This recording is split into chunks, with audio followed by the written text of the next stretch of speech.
It's 6:30. We'll go ahead and start. I'm calling the February 2nd, 2021 Planning Board meeting to order. So first we do an audible roll call. Sorry, I just have to press a button here. Okay. Christine Shea. Here. Rosemary Eva. Here. Stu Hardy. Present. Adam Raposa. Here. Peter Bramante. Present. Susan Gill, Planning Board Chairman, and we have Janice Gomes so far is not here, or Amanda Souza. Okay, and we also have Mike Marcello, there he is, as our solicitor tonight. Joe Cardello is Steer Engineering. Bill is here for zoning, and I don't know if Rick Rogers, is he in the queue, just so we know? If he is not. Okay, so he's not present at this time. Okay. Okay, so is anybody here for courts for Lake Road Acres, Jennifer? Double checking. No. I don't see Court and I don't see Bucky. If anyone can raise their hand, if they're Court. I don't see him at all. All right. You didn't hear from him, did you, Tara? You didn't get any communication today? She did not. She did not hear from him. And delayed or anything? Mike tried to call him today as well. I tried to call him around 3 o'clock just to discuss a couple of things with him, and he didn't call me back. So. Oh, all right. All right. Do I need to read this one into it and then go on with the next? No, why don't we just pass it off? Just pass for now. If he comes back, we can deal with it next. Okay. All right. So we'll start with the second item on the agenda, ABC Realty LLC. Is somebody here from there, Jennifer? Yes. Okay. Let me. All right. I'll go ahead. This is here for design review, 367 Main Road, ATM, Plat 116, Lot 361, 567 Main Road, West Side Main Road, north of Robert Gray Avenue, General Commercial Zoning District, review and possible vote. Let me allow them in. I don't know who's here for that application if they want to introduce themselves. It should be Kelly Ley and William Stark. I don't. Please raise your hand if you're an applicant. Oh, okay, got it. Here we go.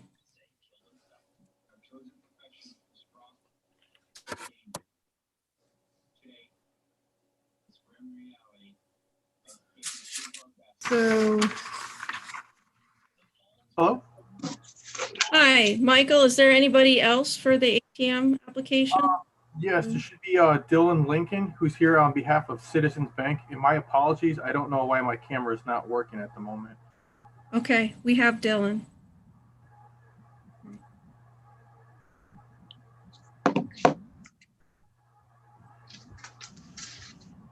okay. So this is before us as design review. It was referred to us by Bill Moore from the zoning department for an ATM in the parking area of the Dollar General on Main Road. I guess what we can do is start and have the applicant, whoever's going to speak for the applicant, go ahead and do your presentation, initial presentation. And if you can screen share it, I guess, I don't know if Jennifer helps you or you can do that, that'd be great. Yeah, you can share your screen. You're a panelist now. Okay. Dylan, do you actually have a set of drawings up with you? Sorry, you got to unmute. Sorry, yeah, I can pull up the plans. Actually, I don't know if I can on this screen. Jennifer, I have them if That's helpful.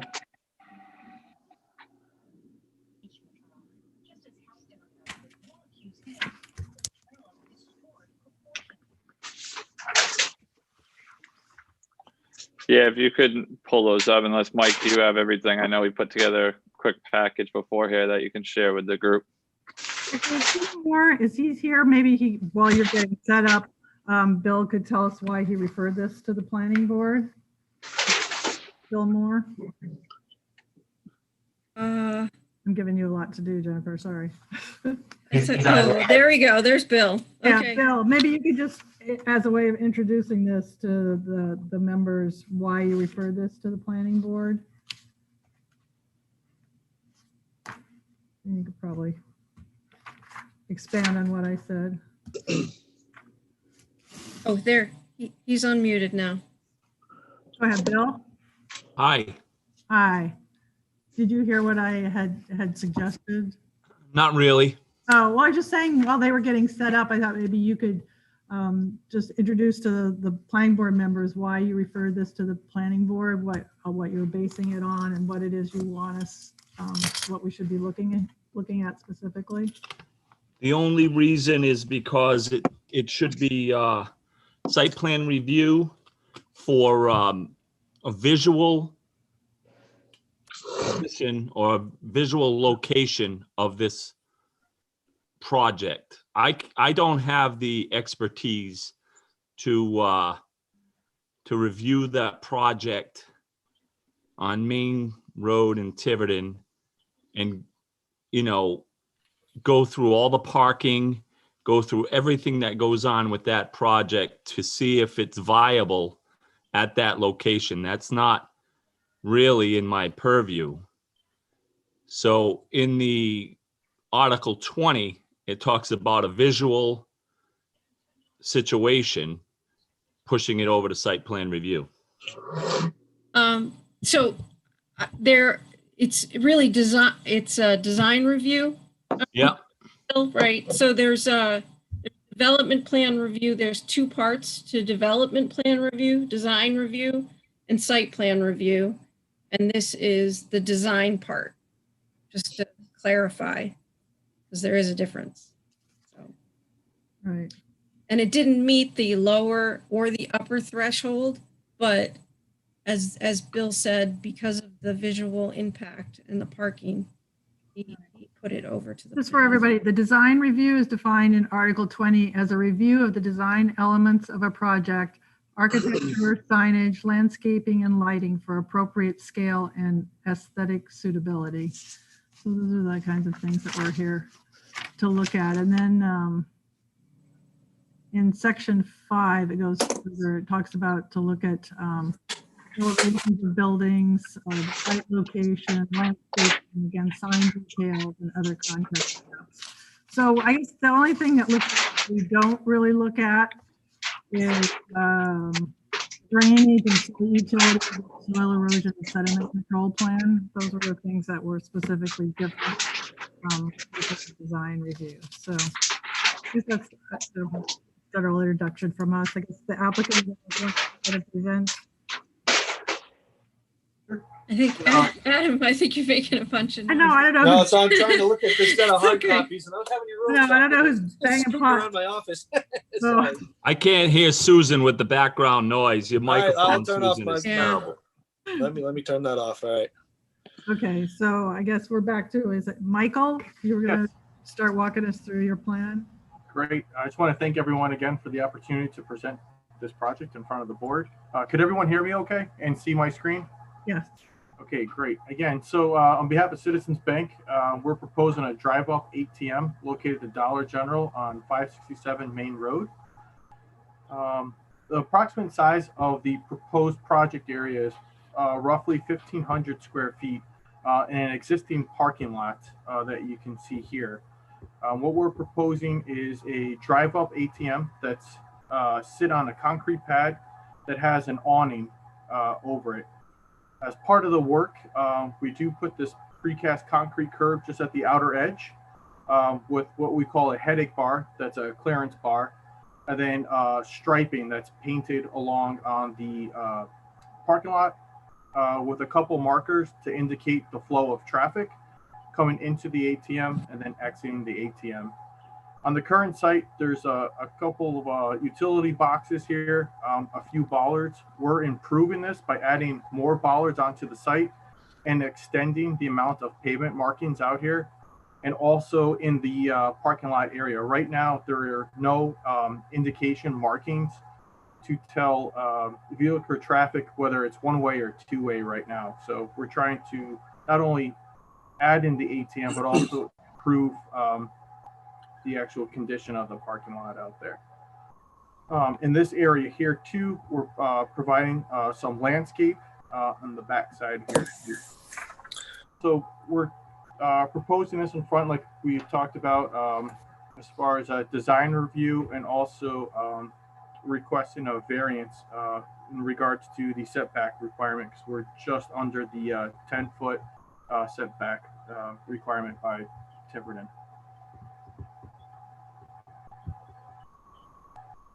So you know that the town doesn't allow variances and special use permits. I beg your pardon, the town doesn't? Yeah, the town doesn't allow special use or variances together. And a special use permit is necessary for a drive-through. Okay,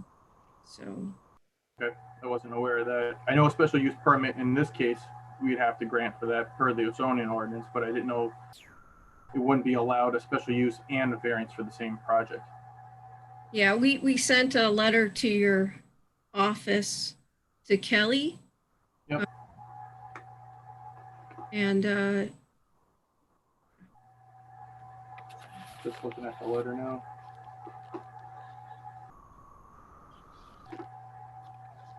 I guess it just wasn't clear in the letter that it had to be one or the other. It couldn't be both of them. so that's a big issue. Yep. Well, the variance, I guess we could work out. I mean, we can make it comply if we have to push it out in order to meet the front yard setback requirement. We can work on that. So that's an easy revision that we could do. The big one would be here just to go in front of the board and see if we can get conditional approval to proceed with the proposed design and installation that we're looking to do here. So another requirement is that we have a technical review committee look at the design before it comes to the planning board. So that is something that the planning board needs to appoint as well.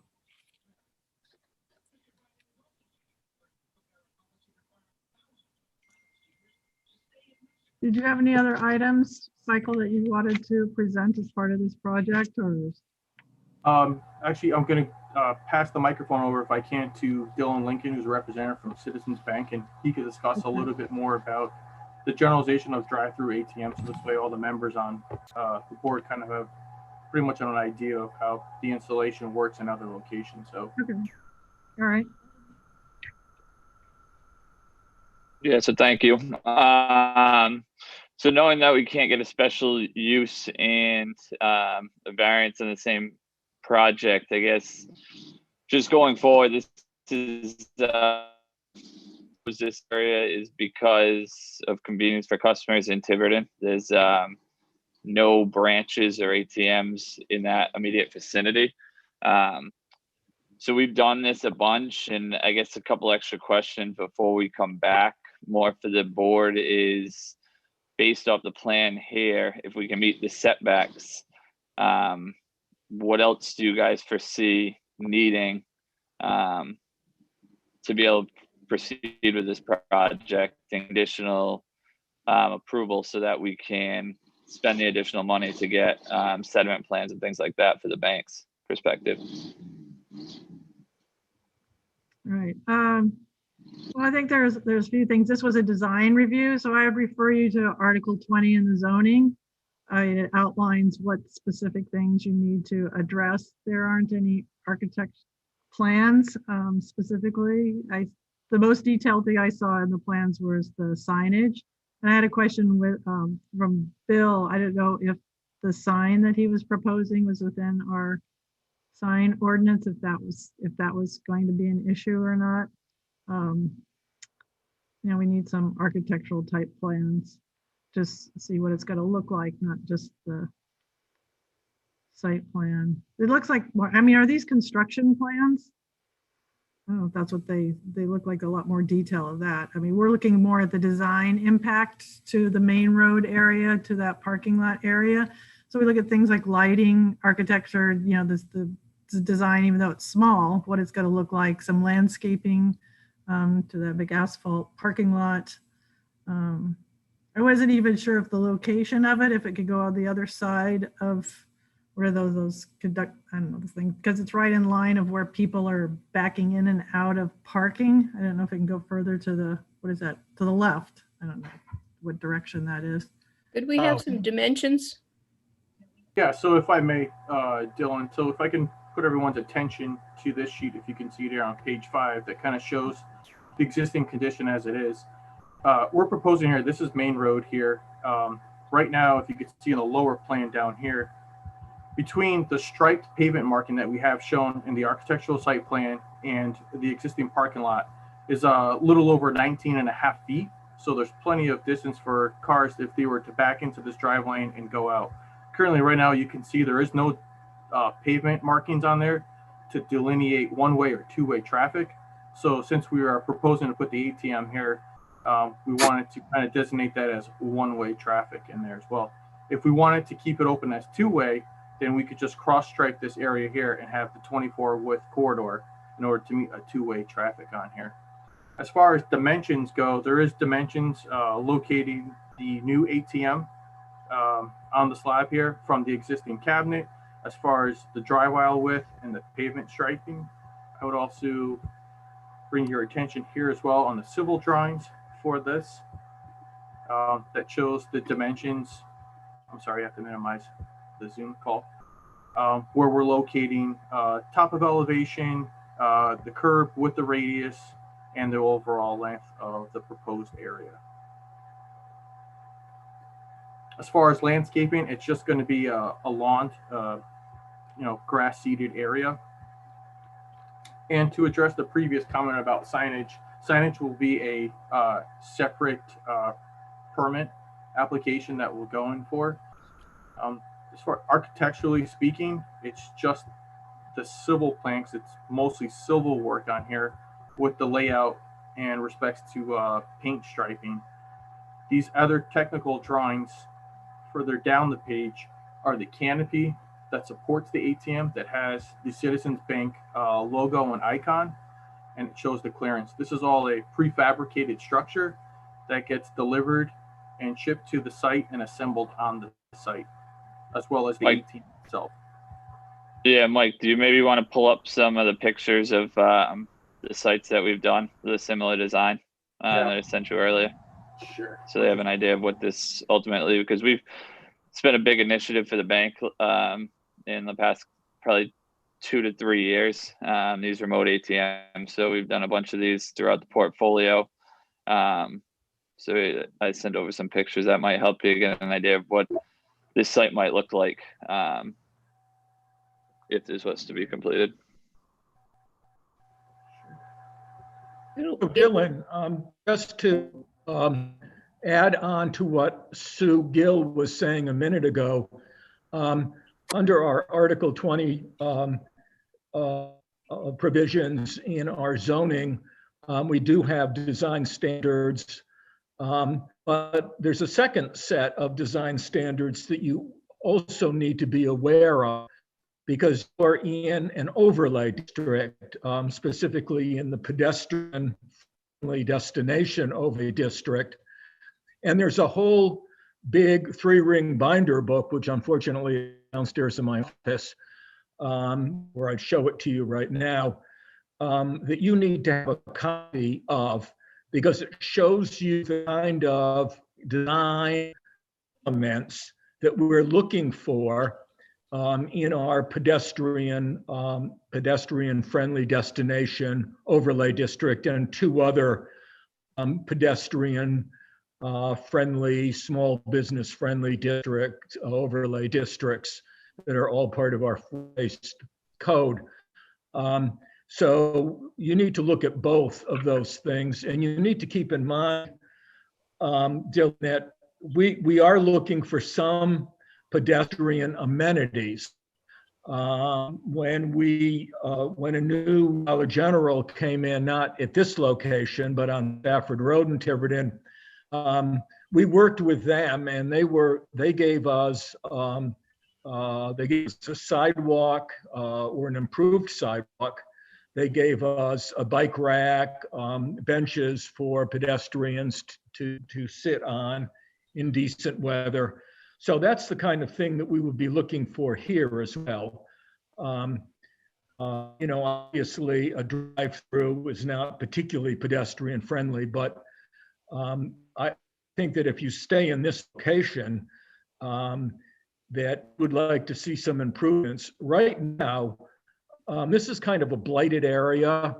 It's in my neighborhood, I go by it every day. In your immediate neighborhood, there are two utility boxes that are about 5 feet high. There are some rusty bollards that protect the utility boxes from getting hit by cars. There's a telephone pole that's leaning so far over into Main Road, has a brace on it, and it impedes pedestrian traffic on the very narrow sidewalk that exists there now. In fact, I was there yesterday and they hadn't even cleared snow off the sidewalk. So some of these things are things that we can talk about in the future, but I wanted to call your attention to that manual. If I have a break here, I'll try to go downstairs and find it and show it to you on the screen. What it does, it gives you a lot of great ideas about what you can do that I think would be affordable and not break your budget, and would make this area look a whole lot nicer than it does right now. As I said a minute ago, it's a bit blighted. The only other thing, Elaine, is I have some concerns about how traffic will be directed in this area.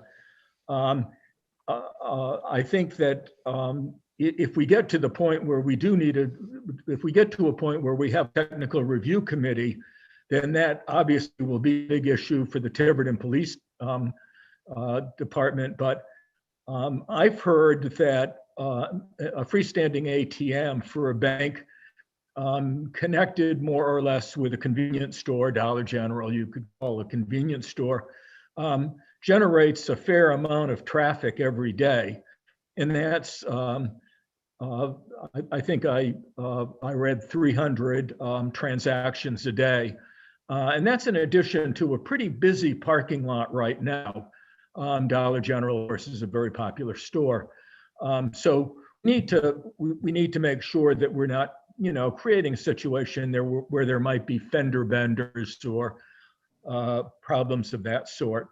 I also noticed that a number of states, because of the great proliferation of these freestanding ATMs, a number of states have actually adopted state legislation specifically addressing safety and security issues surrounding freestanding ATMs. For example, New York, Florida, California all have laws. Rhode Island apparently does not, but I hear that the state legislature is debating. Do you know any more about that, Dylan? And can you give us a better idea of how many transactions or how many motor vehicle trips would this freestanding ATM generate per day? We don't have any experience with this, so I'm curious. Yeah, as far as the legislation, I have not heard of this. Alone, I think I've done probably 10 to 15 machines around Rhode Island in the last year and a half in different towns. So I've not heard anything to the legislation. As far as traffic 300 a day seems extremely high. To put it in perspective, everyone knows the Warwick Mall. Warwick Mall, we have a ATM in the parking lot there. In that one, granted, we track these things on a yearly basis, monthly basis. But granted, it was the COVID outbreak, and probably the mall wasn't seeing as much traffic as it might typically.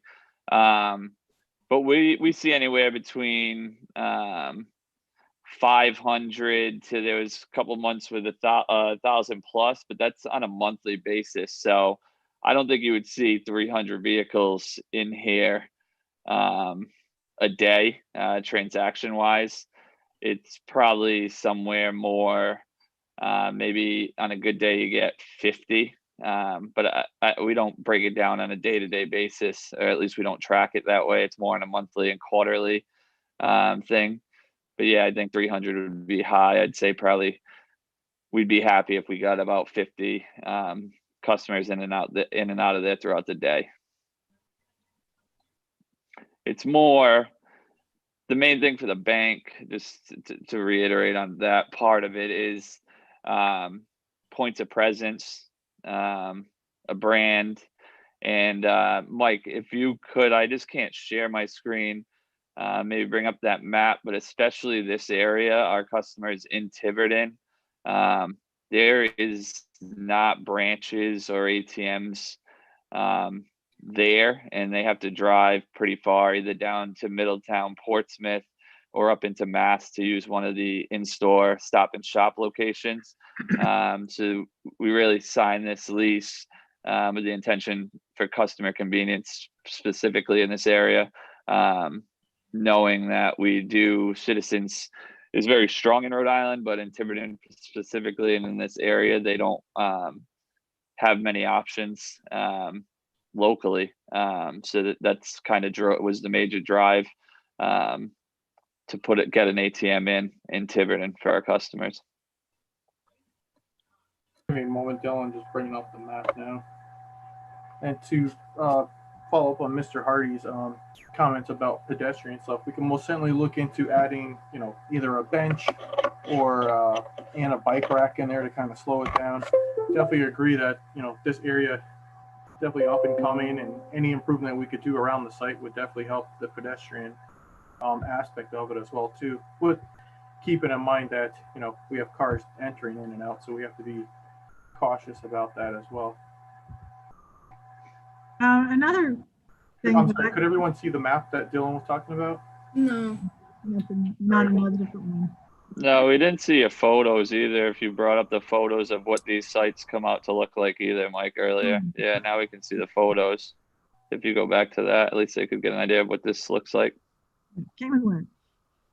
It would be even more helpful if we could get an architectural rendering of what your standard design ATM machine would look like in the specific location that you're proposing in Tiverton.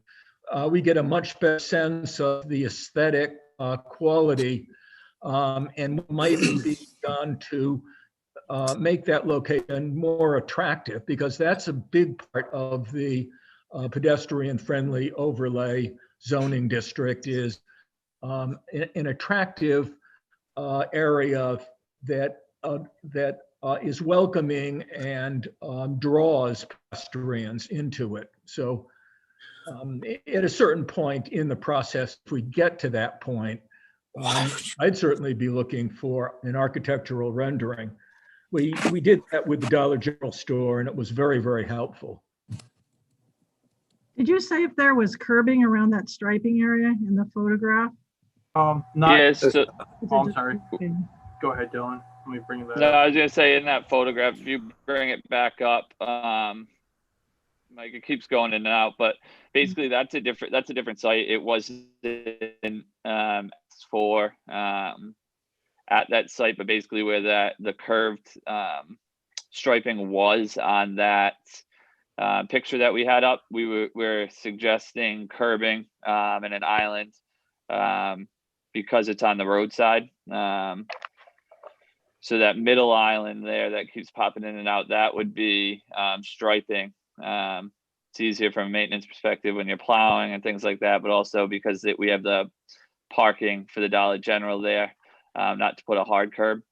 But that whole outer that basically shields from the road would all be concrete cast curb, and an island with grass. So then again, that's where we could maybe put in some benches or some nice plantings around it, shield for security from the backside of the ATM, as well as provide that aesthetic that you guys may be looking for.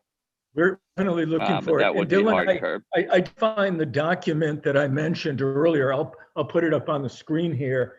It's called Tiverton Commercial Form-Based Code, and it includes all three of the overlay districts, not just the pedestrian friendly destination, but it gives you all kinds of examples of what can be done. It's 90 pages. I'm sure the planner has some in her Yes. in her office, or can make you a copy. So that I think that'll be very helpful to you. It's on the website. I think the whole thing is on the website as well. Okay. The other question though that I had is because I'm just thinking about the parking lot and with the sidewalk for safety, if you're going to start getting pedestrians trying to use that ATM, like I was looking at if there needs to be any kind of short, I don't know, not fencing, but something between the sidewalk and where the cars drive in. Because I just don't know if people are going to walk down and then walk into, the path of traffic or where the striped area is. If people backing out are going to back into cars that are passing through there because it is kind of a tight space.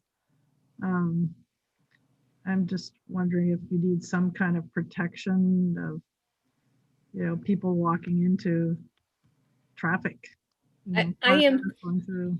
You're right, Susan. I am extremely concerned about the safety on the whole parcel. I mean, in relation to, that's why I asked for dimensions really for where the parking is for Dollar General versus this particular location.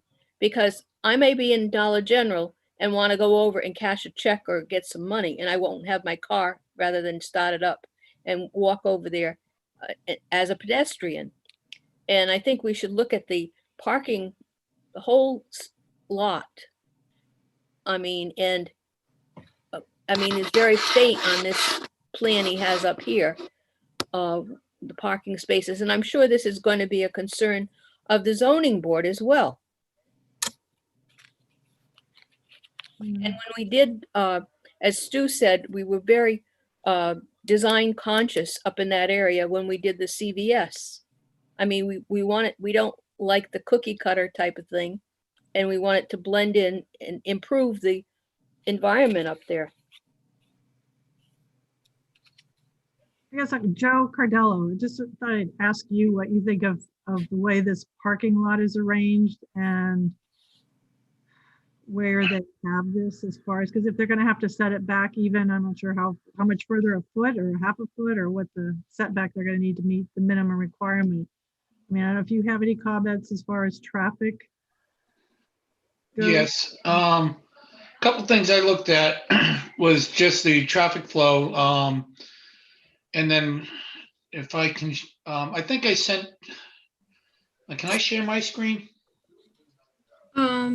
I think they have to stop sharing their screen for you. Michael, can you shop?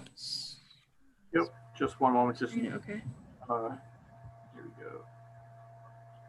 Michael, you're the project manager. We didn't get any introductions at the beginning. Oh, my apologies. Yes. Sorry. There's the share screen. I think the gentleman has the share screen capability. Yeah. So I'm the. Oh God. okay. Just so the applicant knows, I'm Joe Cardello, Steer Engineering. I'm town's consultant. I looked at it, and hearing tonight, obviously this has to move so that it can be moved further away to meet the setbacks. One of the things I picked up on was this radius right here. It's got a 14-foot outer radius and a 4-foot inner radius. Just Googling minimum radius for a passenger car. It's really closer to 12 feet for the inner and 20 feet for the outer. So my concern was, can a vehicle actually make this sharp turn? Okay, now I know you've got the bollards there for protection and that's good, but I don't know a vehicle, passenger vehicle or an SUV is able to actually going to be able to make that turn. So I think you really want to look at a turning template and the turning radii of a passenger vehicle and an SUV. I don't think you need to make it for a truck. I think your headache bar will eliminate trucks. But again, that's a very tight curve to be made. Then just some other engineering things. The striping here appears to be backwards. It probably wants to be this way. If you go back to the photo that you had shown of the other parking lot, they were in this direction. And just so the planning board knows what it is as you're driving, you see this line, it will push you, it guides you away from the area not to be. This is actually pulling you further away from the ATM, and you really want to obviously hug this curve. Just on turning radii again, this could be tight.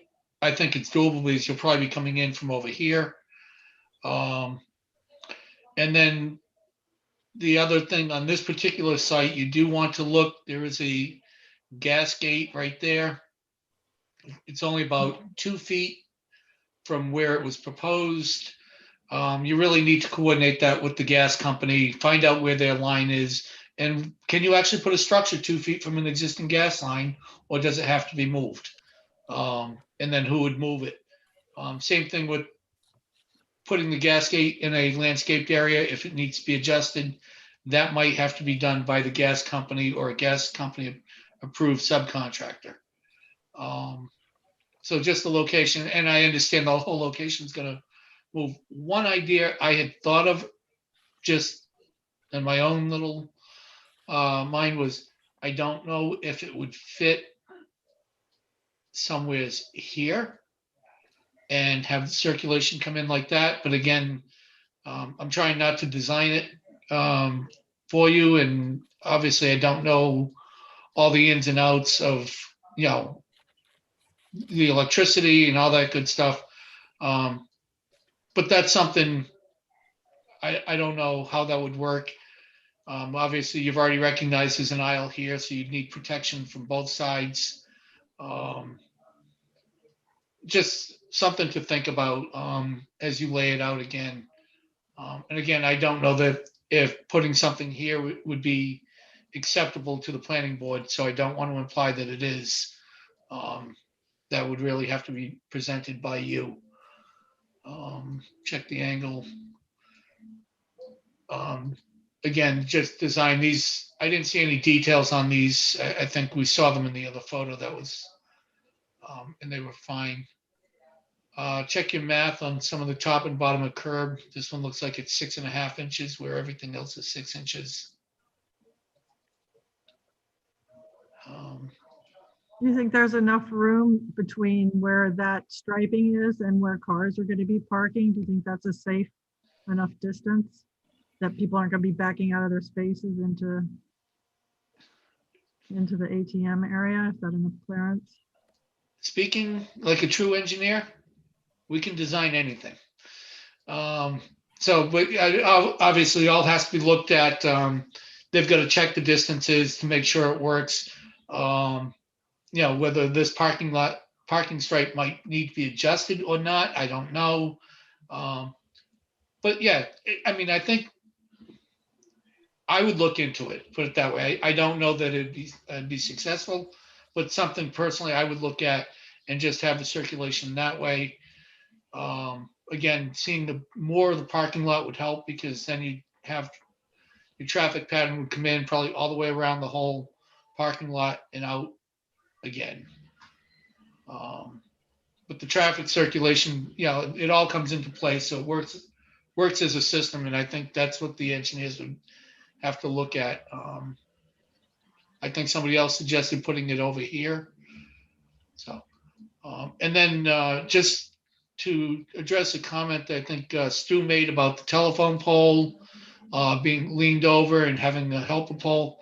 That I think is really the utility company's issue. I don't know that a private developer or property owner would have any leverage or say about moving a utility pole. That's usually up to the utility companies themselves.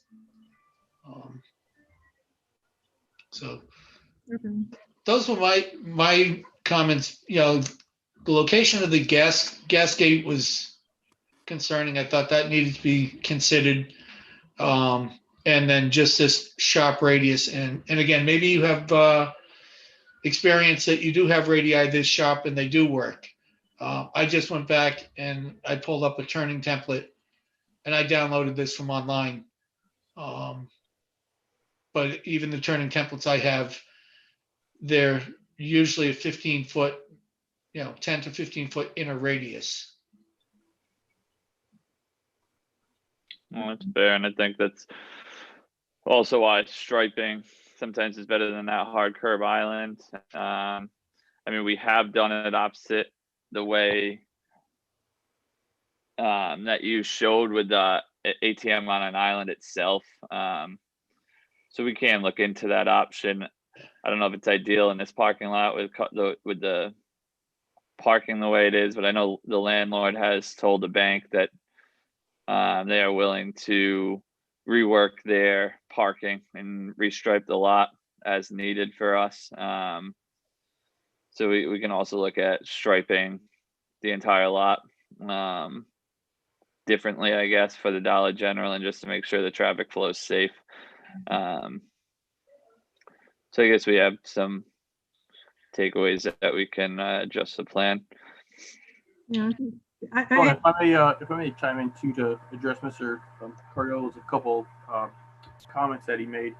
I mean, at one point we did look at putting the ATM in the pavement area in there. That kind of, as far now, like when you have inclement weather with snow, it kind of makes it a little bit tougher for the regular removal of snow in there.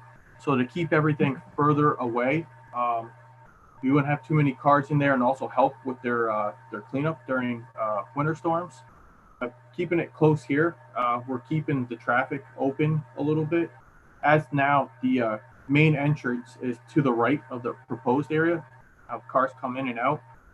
To the left, are the limit line, the boundary line of the project gets pretty close, so it's not feasible to put our ATM to the left of the striped area. So this area was kind of like almost designated to us by the landlord of where we could potentially put this in. I will agree that the turning radius is a little tight, but that's why we kind of put the paint striping in the center median with that understanding. Every year that seems like the cars, the trucks, the SUVs, they get bigger and bigger, so the radiuses get larger and larger. But in certain applications, especially this one, knowing the constraints of the location that we were given by the landlord, it is tight, but it does work on here.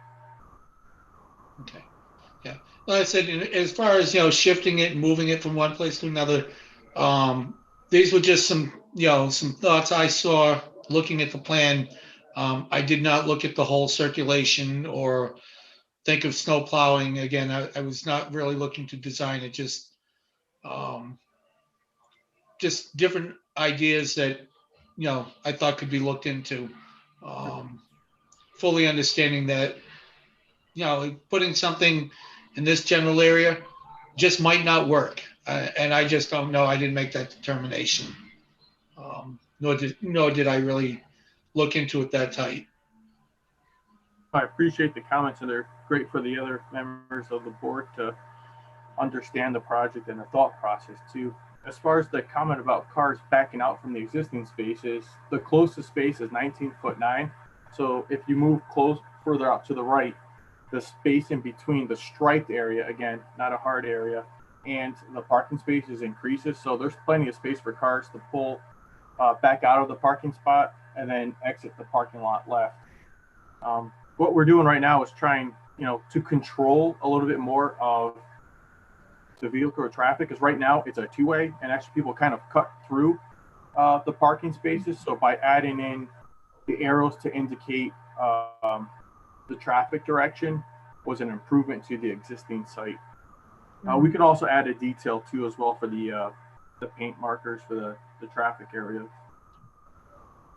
Yeah, I mean, And I would also agree to the telephone pole and the utility pole out there. That's something that's kind of done by the utility company and not so much the developer or the landlord that really has any say about relocating the pole or any of the guide wires on that. So we kind of have to, unfortunately, work around, the existing site constraints.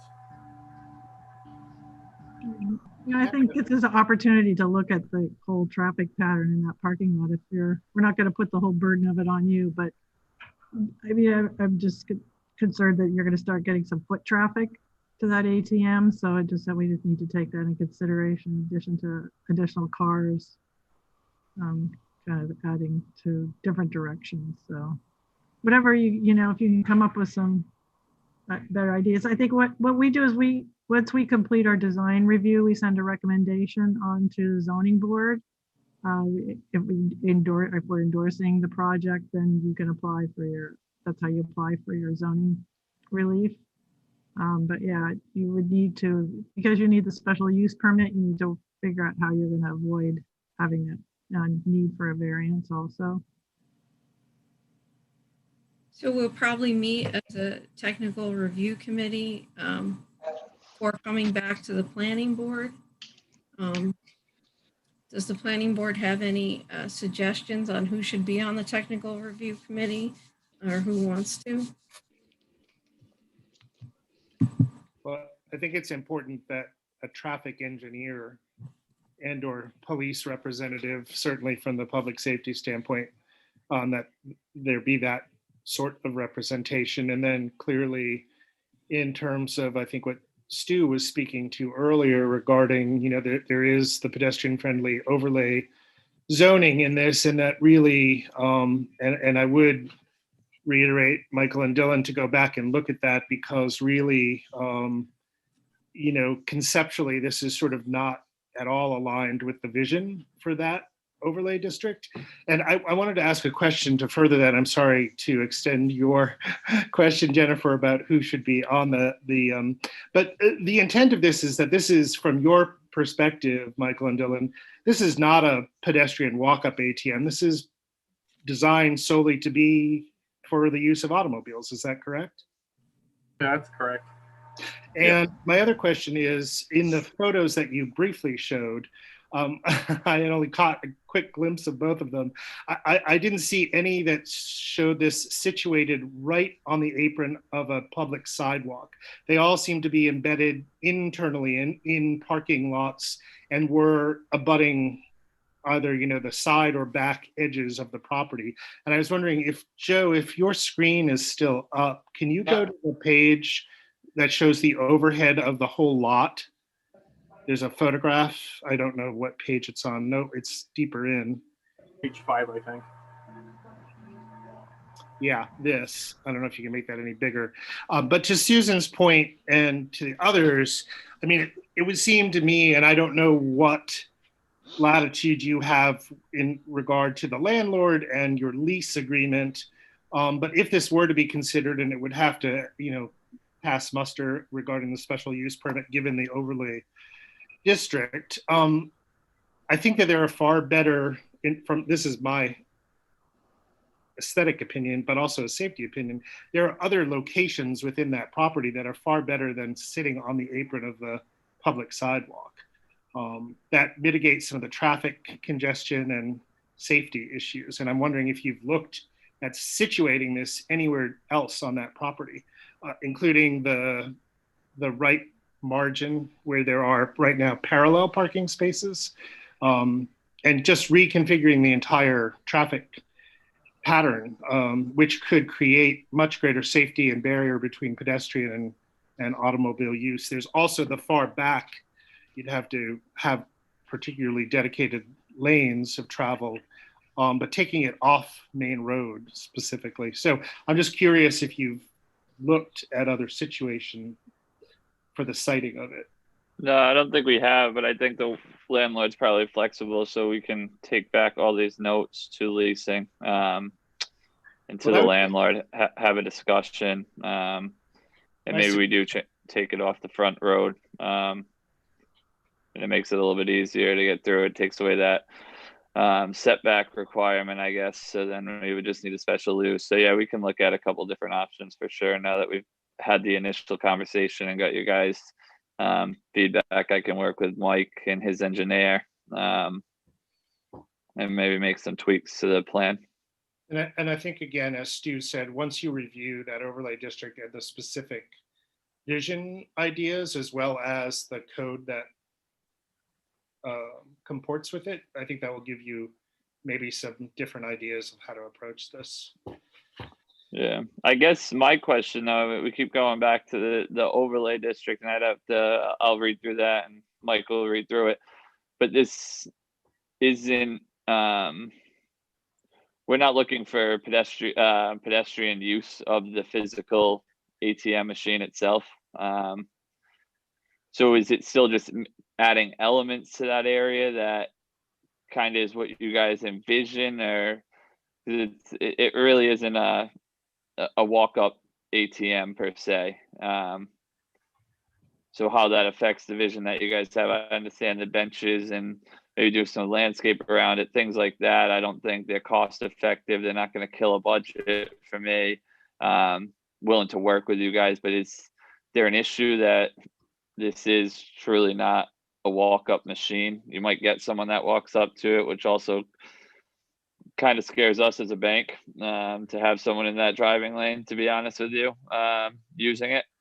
So Dylan, I completely agree with that. This is not a walk-up. There's a walk-up right across the street at Bank Newport, in their entry area. But what I'm looking for, not necessarily burying the electric utilities. I know that that's not your responsibility, and that would be asking way too much. Maybe in a huge project, we would ask that. The utilities are very ugly. But if you can give us some improvements that would be aesthetically attractive and will be pedestrian friendly as part of your project, that wouldn't break your budget, but would result in this particular area looking nicer and being more pedestrian friendly. As I said a minute ago, I live in the neighborhood. I go by there a couple of times every day. People are on the sidewalk. Maybe it's just a COVID-19 phenomenon, but an awful lot of people are out walking all over Tiverton, including North Tiverton. So people are on the sidewalk. They were sludging through the snow that had been cleared from the sidewalk. But we can talk about that later when you come up with a location that doesn't create a gridlock, which you have now. You have a legal gridlock. You can't have both a dimensional variance and a special use permit at the same time on the same project. You're going to have to move to at least alleviate that dimensional relief that you need. When you do that, then I think that if we want to work together in a cooperative manner, I think we can come up with some ideas that would leave this site looking more attractive than it does now. That's kind of the bottom line for me. Yes. Peter, would you agree with that? Yes, I think that's a great approach. Sorry, I was on mute. No, I was thinking the easiest way to describe what the pedestrian friendly, what we're looking for, is to give a better curb appeal. And that seems like that's an easy phrase to look at. Even though pedestrians aren't using it, although I'm not sure some might not because of the easy accessibility from the sidewalk. But yeah, you want it to look like a better curb appeal than what it currently looks like. So. Yeah, and I think you could get that with the new striping of the parking lot, everything kind of being freshened up. It's an old parking lot. If it And gets- then, yeah, with landscaping and things that we could put around that ATM and that island that we create, I think Right. it would we bump- could spruce it up a little bit compared to Exactly. relatively. To look at it, in combination with the old bank building, which is the south, you can see on the screen here, what you see, your initial impression is a sea of asphalt, and flat as a pancake. I mean, this is exactly what smart growth is trying to get away from. And no matter where you are on that site, I think you can help improve that really ugly, blighted strip mall look to those two buildings or to the Dollar General site. And that would make me a very happy camper living in the neighborhood. Is Rick Rogers still, is he here? I don't know if he would be a good person to tap into for the ad hoc Let's see. technical review. And then I don't know if Christine was still here. I know she said she might have. to- Christine should be there. I don't I know. am. I'm perfectly willing to be on that. Okay, that would be great. And then if Rick was available, then I he do could- not see Rick. If you want to see if he would be willing to, if he could address some of the traffic issues and stuff, Bruce. And is there anybody else on the planning board that's interested in participating? Jennifer would be overseeing it. Anybody else? I mean, Stu, do you want to do it? And if you or I, go I ahead. think this discussion is premature, Susan. I must say that I think we should give the applicant an opportunity to find a better location somewhere on the site that works both in terms of traffic safety and visibility, so people know that they're an ATM. Let's wait until that happens, and then we can talk about creating an ad hoc technical review committee. I think it's way premature to be discussing that tonight. Well, the idea is that they would review it before it comes back to us. That's would be the point of it, so that they could, evaluate the new plan that comes in, knowing what we're looking for, and streamline it or make other suggestions or recommendations before it comes back to us, rather than having us go through this from, square one again. It just helps expedite the process. I think that this needs to go on the agenda for our March regular monthly meeting, which is in about a month. It's very early. I think it's March 2. I think this needs to go on and as an item that we can vote on, and we can create an ad hoc technical review committee. We don't have a permanent committee established. We've never had a permanent technical review committee. We can talk about it in March and have it as a vote on the agenda. And obviously fire and police, Rick Rogers, Bill Moore, hopefully will be involved. They're the ones with the expertise. And then of course you, Susan, you would represent the planning board. If you want to go that route. I mean, if a month, does that give the applicant sufficient time to come up with a new plan to submit back to Jennifer in a timely fashion, so we can get it? I mean, that basically gives you like 2.5 weeks to get a new plan developed for us to have before us. And then that way other members can think about it if they want to participate in the ad hoc review after that, if it's necessary. I think Dylan and I can work and try to get something wrapped up together for the March agenda. Okay. Present a new design for the planning board to at least review and comment. Yeah. All right. Yeah, that'll work. All right. All right. And Jennifer, we can be in touch with Jennifer on that, and we'll try and keep this moving forward for you. Okay. Thank you everyone for your time and comments. Appreciate it. Okay. Do you have any Thank other you. questions? Do you have any other questions before you go? No, I think we got good, at least I got good feedback that I can go back to the bank with, and we can make some tweaks to it. So hopefully we can get a ATM in this area. I think it'll be a good thing for the bank and customers. So in the area itself. So we'll go back and we'll take a look at it. Okay. How does Bill Moore feel? No, Bill Moore is still there. I feel There he great. is. Oh, you feel great. Yeah, I mean, they need to change their plan for this to work, so. And That's Bill, all I- thanks a lot for calling this to our attention. Well, we got to work together, and it's certainly not something that that we can do in our office with two people. So, Mm. thank you. Okay, thank you. All right, we'll see you next month. All right, thanks. All right, night. Okay, Okay. so Jennifer, you said Court was here now? Yes, he is. Okay, he hasn't given I'll us. let him in there. Okay, so I'll go ahead and read this item in. We're going back to item number 1, Tiverton Horizon Development Corporation. Master Plan Public Informational Meeting, Lake Road Acres, 5-lot minor rural residential compound subdivision.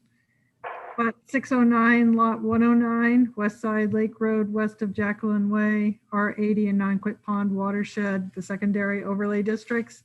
Review and possible vote. So, Or do you have anybody else? Or is it just you?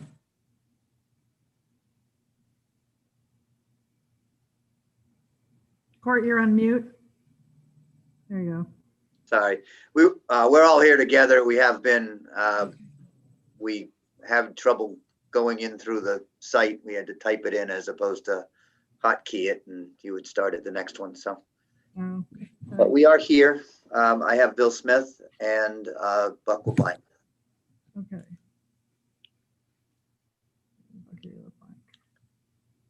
Okay, so this was re-advertised and abutter notices were sent out. So we will open the master plan public informational meeting.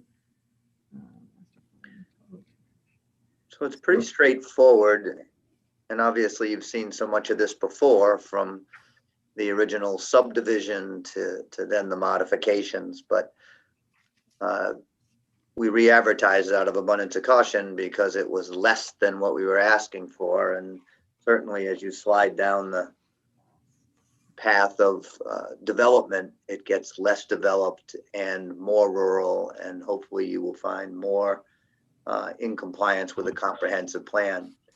It's specifically under the section of your ordinance for residential rural subdivision, which, as you know, is mandated in the Watershed District. A portion of this 28-acre spot is in the Watershed District. Note that 100% of the buildings, like the subdivision before it, are located outside of the Watershed District. But because the parcel itself is in the Watershed District, it still has to, I think, come under the rural development. So one of the options, of course, is the rural compound. Differs from the rural subdivision. We're limited to 5 lots. And what you have before you is the 5 lots. It now has private roads, obviously built to the specifications of the town ordinances, but it carries with it less impervious surface, therefore less drainage calcs, and better for the environment, arguably better for the town, because it has to be, these private roads have to be maintained by the homeowners association. You'll see a management plan that shows that there'll be easements on all of the, there'll be restrictions on all of the deeds. They'll meet all of the requirements of the ordinance that there's no further subdivision. They'll meet requirements of the ordinance that a homeowners association has to be formed, which will have 100% of the responsibility of the maintenance of not only the roads and snow plowing, but also the drainage system upkeep pursuant to good practices. It'll also have the caveats that if for any reason the homeowners association fails, that the town can come in and it would create a lien on those lots. So really what it comes down to now is the one large lot that we're looking at, which is the lot that the developer Buck LeBlanc, is keeping as his own home and is proposed to have both the farm and the riding ring and the house on it. That's not really what may be here for you today, because we have to develop the lot first before we can decide what can be put on it.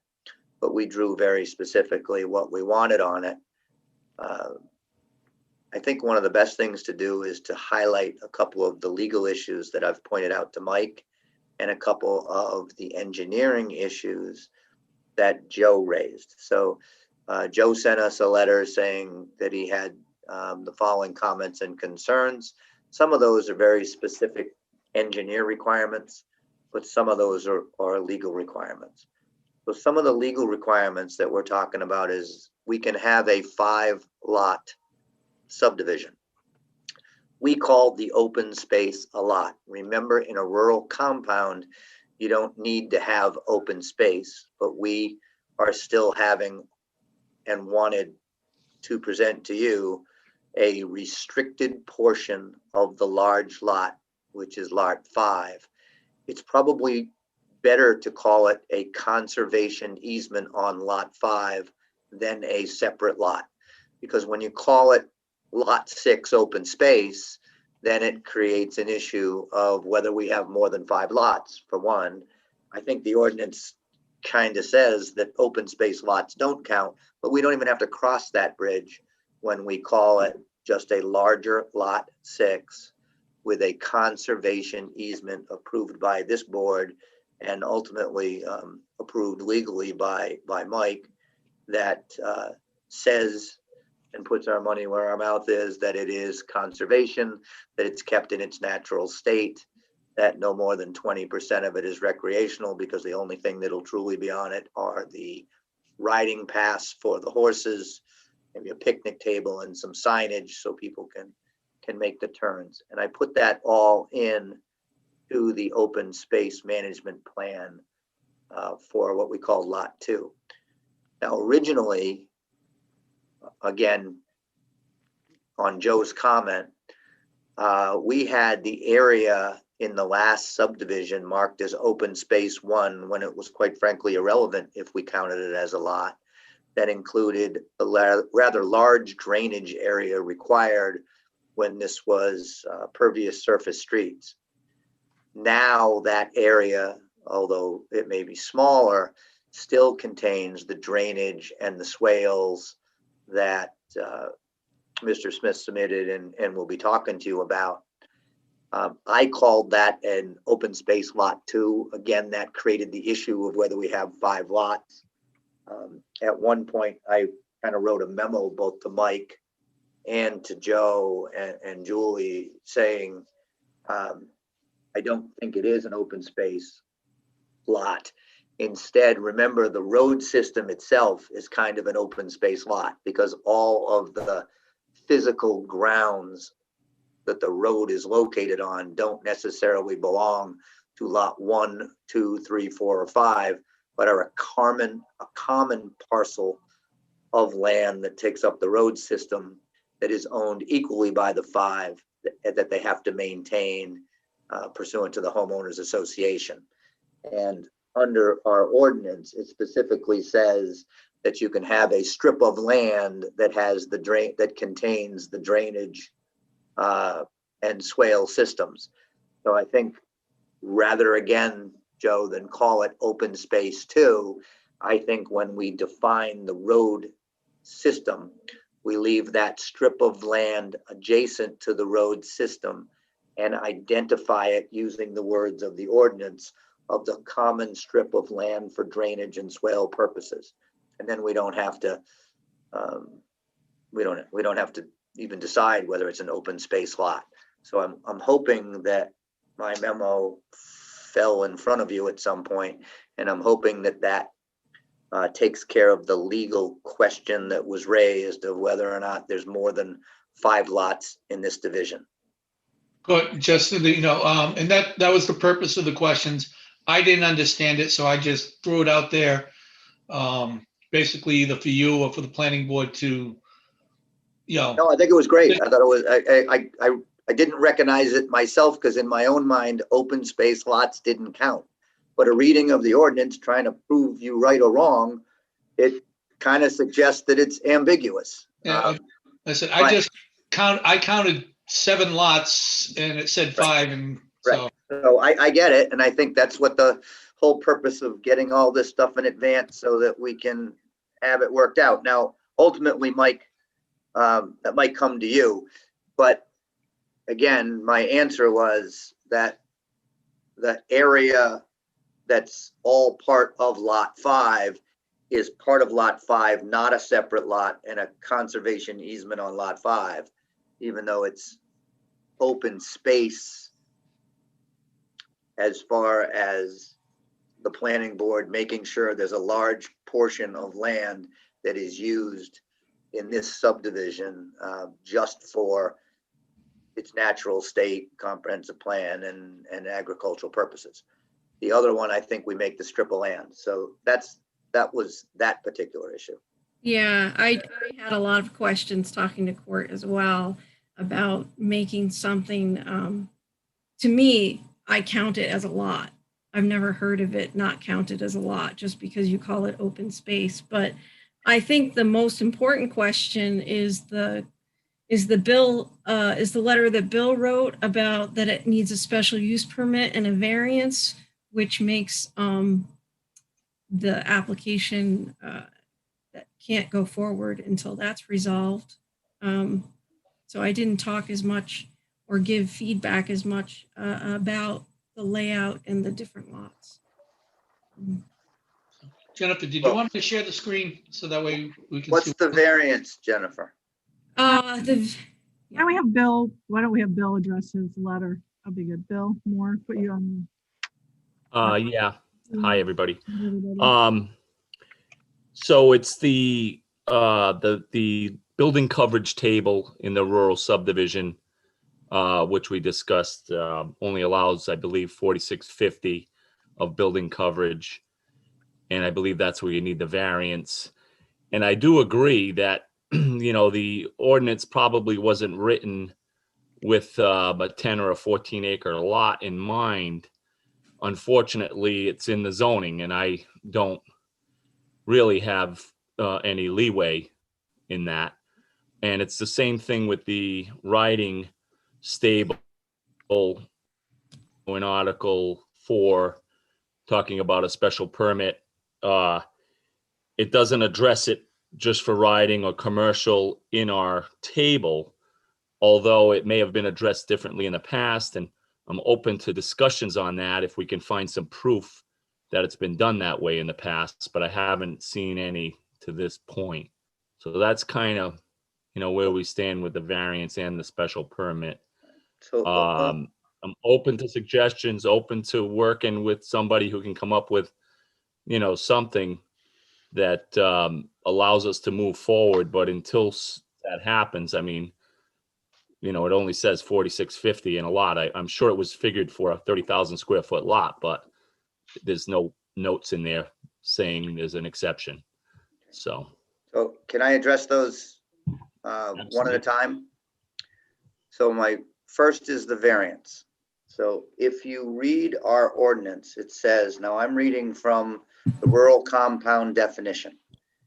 It says rural compounds are minor subdivisions that may use flexible zoning. Flexible zoning, if you look at the ordinance, says that we could do a rural compound and do all 80,000 square foot lots.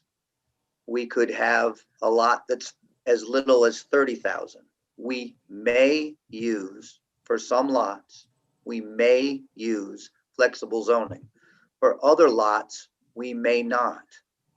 If we use flexible zoning and some of these lots are less, then you go to the, again, you're in the rural compound section 7 zoning district. And it says that dimensional regulations for rural residential developments in the following table of flexible zoning standards. So this is what the table you use that says 30,000 square foot lots are minimum and 4750 for building coverage, if we use flexible zoning. And this particular, and on every lot that we used flexible zoning, we are using this table and require no variance. On the lot that we did not use flexible zoning, the 14-acre lot, the 24-acre lot, it says this is the table for flexible zoning standards. This isn't the table for lots that we don't use flexible. It is the table for those that we do. But you're reading the ordinance to say may use flexible zoning on some lots and not the rest of the lots. I'm not sure I read it that way. It's either Okay, or. that's clearly an issue. That's clearly an issue. And if so your analysis, which is great, and I like it. But and that's why I gave it to you in get- advance, because I think it ultimately goes to you. But now, I Mike, know.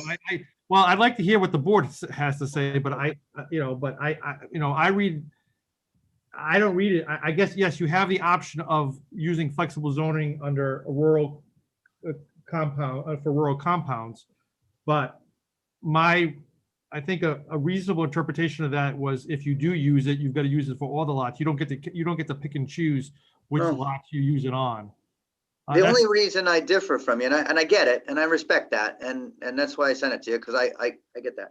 But this seems to be a bonus. It seems to say when you use flexible zoning down to 30,000 square feet, you don't get what the ordinance normally gives you, which is 10% or 3,000 square feet. We're going to up that to 17.5 square feet for you. So why, in all fairness, would we think that we can give a bonus of 1750, but use it against us in another portion? And again, I remind you that this is kind of weird because this ordinance was, I believe it was anticipated that this property be in the watershed district and that the development be in the watershed district. I'm not even sure, and I think you could, not saying you should or will, but in theory, I could have a 7,000 acre parcel of property and 1 square foot could be in the watershed. And I'm now a residential development with all of these different restrictions. I'm not sure that makes a lot of sense. 100% of this development, 100% of every building that's on it is outside of the watershed. And now we're using something that we're stuck in the watershed district because we've got a percentage that's there.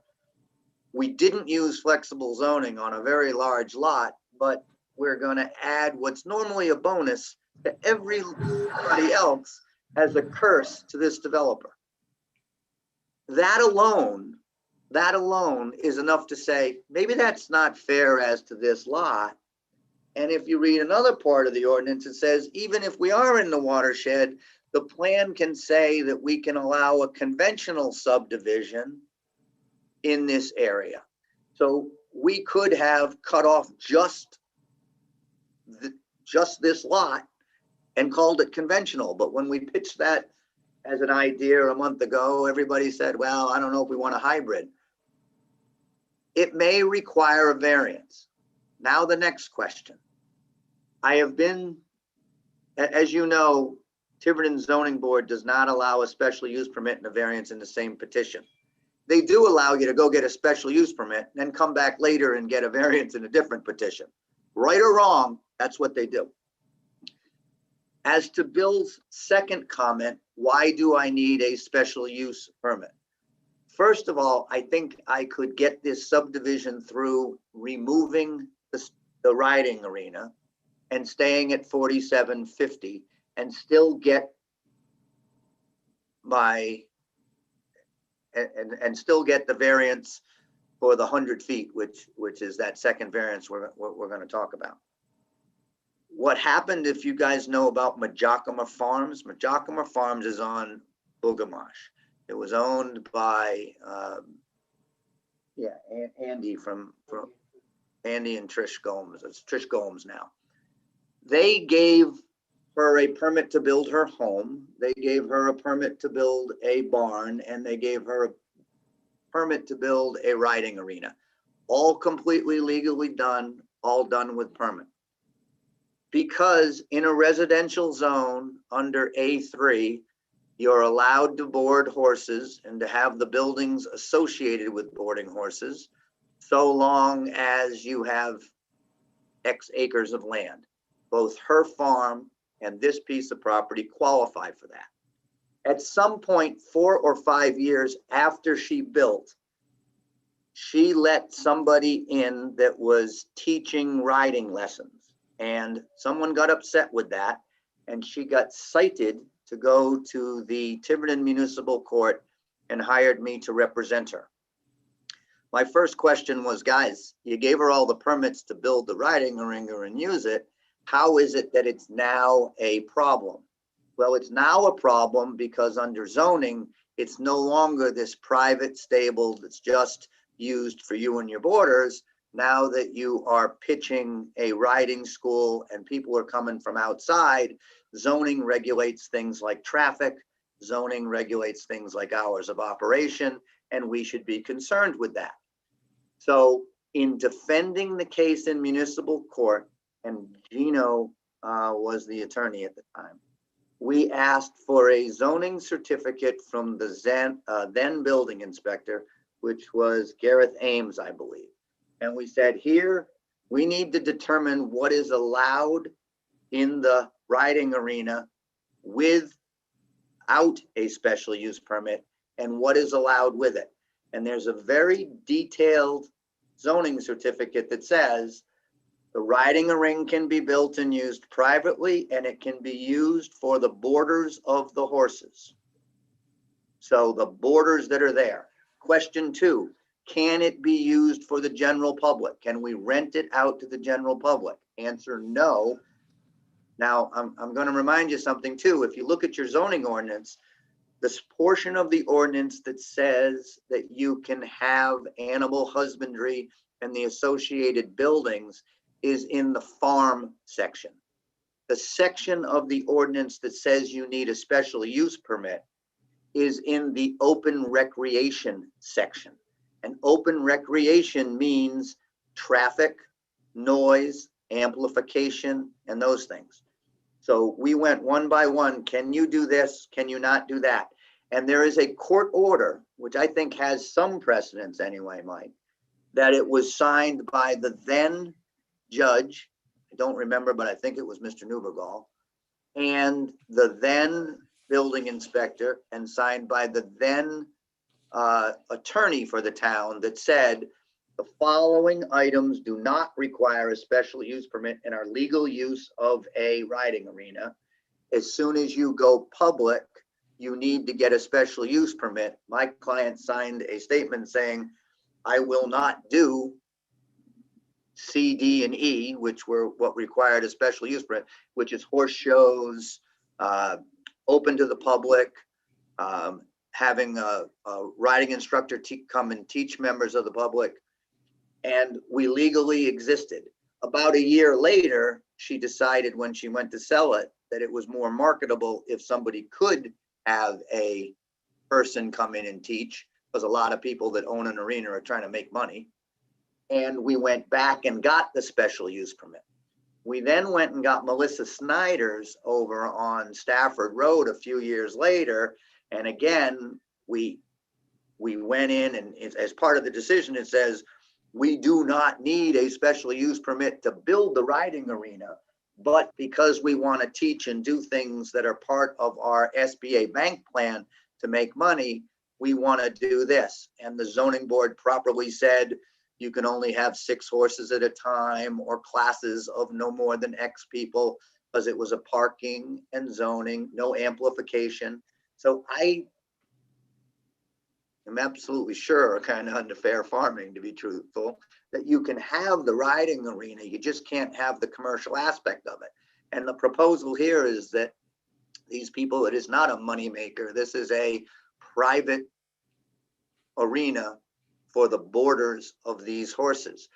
So That said, you can now, and I sent the decision and I sent the affidavit and I sent the letter that the zoning request. So I think you should have all those, Mike. I thought I Can told you you. send that? 'Cause I don't have that. I didn't have that. I don't have that. I want to interject here. First thing, Court, the thing I want to address on the variance, your whole thing with the 4,750 square foot coverage, I think whether that is true or not true, the issue is going to be the barn is an accessory structure. If you go to Article 6 in zoning, accessory structures can be no more than the equivalent of a 3-car garage, 864 square feet, which means that your client, no matter whatever the square foot coverage argument goes, however that goes, you're going to still need a variance for the accessory structure size for the barn. Well, And then the second point I have. remember, it's No, Court, you've had a long time. Let me finish. okay. Okay, I'm not and sure then the that's true. second point for the special use permit, we have a letter from the zoning official. That's what we're basing it on. And as I recall from the last zoning meeting, our solicitor said that each application is weighed on its own merits and not based on other cases that has come before it. So if the zoning official, Bill Moore, has sent to us that you need a special use permit based on which section he cites and says you also need a variance, then we're at an impasse. We're not at, You can keep talking in circles, but we're at an impasse. And we're not at an impasse for the subdivision though, Sue. no, you can have the subdivision, but Okay. when you came to us, you did not initially propose for that subdivision a huge barn and a riding arena. You proposed 6 houses, and that's what we went for. All right, but if the riding arena and the barn, right, require a special use permit, then I will have to go for that. Right. But I can't go for that until I have a subdivision, because I can't go, I don't need it until I have a subdivision. Because right now, if I go there, I have a 28-acre lot that's not a residential compound.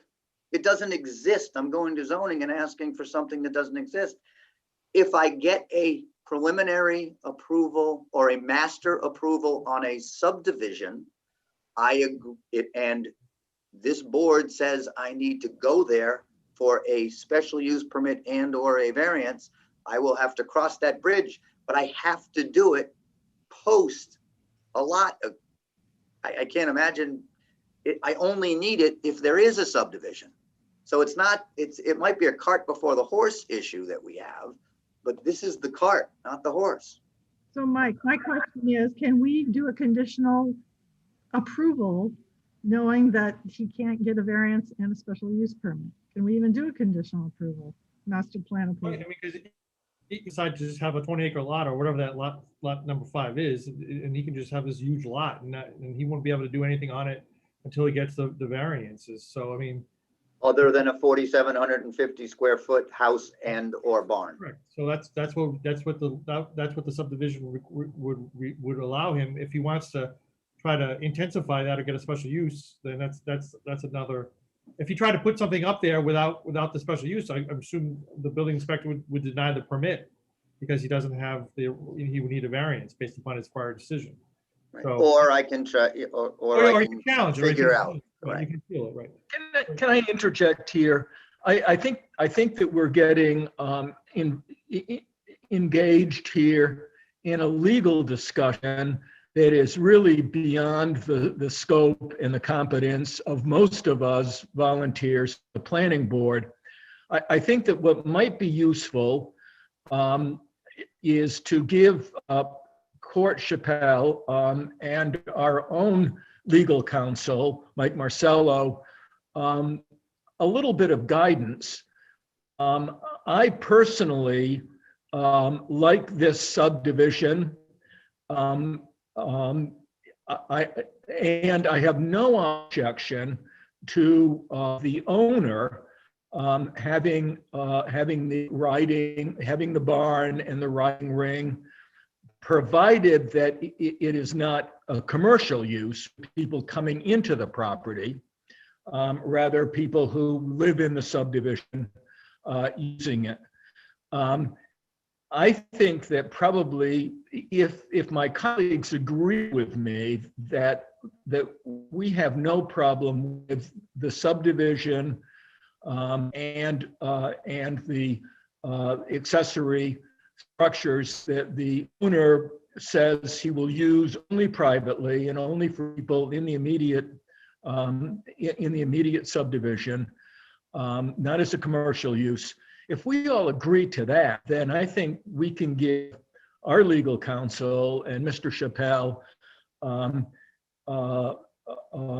guidance to go ahead and talk between themselves, come up with a suitable legal solution.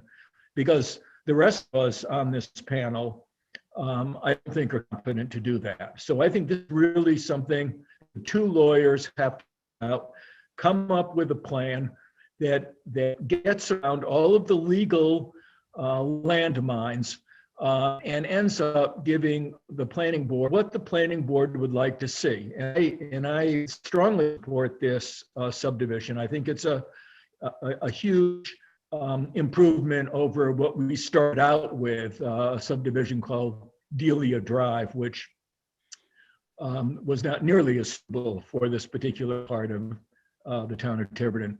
That's my feeling. Now, Stu, I'm concerned. Otherwise, we'll be here all night. I know, Stu, my concern is that you're saying how you're interpreting what the barn or the riding stable is. You're now voicing a zoning position. You're stepping in place of Bill Moore as the zoning official by saying, I think this is what it is and what's the use for, and it's okay. So I think right there, that's overstepping our bounds, because now you're acting as the zoning official because you're making a determination. I think what we have to do, and if the lawyers talk and they decide something, then they're becoming the zoning official. They're acting in place of the zoning official. I think Bill Moore has presented us a letter, what he states, what the zoning issues are here, and I think we're required to abide by that, not by what the lawyers determine or what you think is the right thing to do. So that's where I'm stuck. I'm saying, I'm being very black and white about this. I'm saying we have a letter from Bill Moore dated January 21st that states what the zoning issues are that requires a variance and a special use permit. And for the lawyers or for Stu or anybody else to reinterpret those, I think it's putting us in a precarious position, and I don't want to be in that position. So I think Bill wants to talk. I'd just like to say that I have tremendous respect for Bill Moore, and I respect his opinion and his judgment on this particular matter. So I have agreed with Sue. I certainly don't want to second guess Bill Moore. He's the expert on this. We can't do that. Oh, Bill wants. I think Bill wants to talk. Yeah. Okay. Go ahead, Bill. Okay, so I'm not really an expert at anything, but it's my job to interpret the zoning. But and I do appreciate the board. You guys work hard and tirelessly, and you volunteer your time. It's really a great thing. What I wanted to mention is Article 6 was not in my letter. Article 6 addresses accessory structures that want to be 5 feet from the property line. Accessory structures can be as large as they want them to be if they have the proper lot size to put an accessory structure on your property. So I did want to clear that up. And then as far as the special permit court, I didn't get that case. That's what I was looking for, is the case and the court findings and the. I actually sent the decision to, well, me and I know I hit send. Okay. and sent you, I scanned you the decision and the copy of the court order, but I'll do it again. So, but what I'd like to say is I think that it's still separate. I don't want to pass judgment if you guys go forward today saying you're giving us any permission whatsoever to build the riding ring or to exceed 4750, but I still need to get hopefully a master plan approval. Then I'm going to ask another opinion of Mike, and I keep putting you on the stand on the thing, but I don't think I can go to the zoning board and say, I might subdivide my land. And if I do subdivide my land, I might need the following requirements. But I do think that if I had master plan approval, I can go to the zoning board and say, I have master plan approval, and I'm asking you to vary the 4,750 square feet and for a private ring. And I'll have to straighten out at that time. Mike is not going to let the zoning board, or it may be the zoning board that needs to decide with Bill on whether a special permit is required for the riding arena or whether it isn't. That, I mean, that's all agreeable. You can just pull the horse barn off your subdivision and get your rural subdivision done. I mean, I so think I kind of have to get it at least to a stage where I'm ripe to file something at the zoning board. Yeah. Because right now they should look at me and say, you don't need any relief. You're under 10%. This, you can have this and you don't need any variances. It's just a special use permit. But it's disingenuous for me to go do that and get the special use permit for the riding ring and then come back here and say, well, now that I got that first, now that you can't do any of this. You know, we've told you everything we're doing. We're just trying to figure out a way so for everybody to do it. the planning board creates lots, right? That's what they do. Right. They create lots. What you do with those lots still has to be subject to zoning at a later date. You may just change your mind. You may just leave the 8 acres or 12 acres, whatever it is, as a meadow, right? Horses maybe get too expensive. Who knows? So I agree with you that I agree with you on that portion of it. So I think the planning board can give a master plan approval. The problem is, Court, is you kind of tipped your hand. We kind of know where you're going. And I appreciate you kind of, by being honest, you almost kind of hurt your own case. Well, at the end of the day, my mother told me that was the way to be. no, I get it. And I get it. So, I mean, I'm not worried, but I do agree with Sue to the extent that the planning board can't rule on whether on whether Bill Moore or not made the right decision. That's before the zoning board. Absolutely. That appeal goes before the zoning board. So we have that. So we know right now you have a firm letter from the building inspector that's on appeal that you cannot put the coverage that you want, and you cannot have the special use permit for the riding ring. With that understanding, this board can just give you the lots that the lots that you need, and then you can go appeal that decision to the zoning board. That is. I think we have to, and I'm not going to record the subdivision because that may change whether or not it went forward this way, but I have to get it to the point where I have standing to present it. I think that is a way to get to the, yes, that is the way to advance this subdivision, yes. And sometimes I even get positive or negative recommendations from the planning board when I go to the zoning board. So I would, ask for some type of recommendation. Bill Moore's letter is part of the record. So that's, I mean, again, and this planning board cannot ignore that, but they don't have the ability to say he's right or wrong. That's the zoning board. But the planning board can decide whether or not, as presented right now, without the, don't worry about uses, because uses is not a planning board issue. That's a zoning board issue. The planning board can decide right now whether the master plan meets the requirements of the rural compound. Right. As proposed.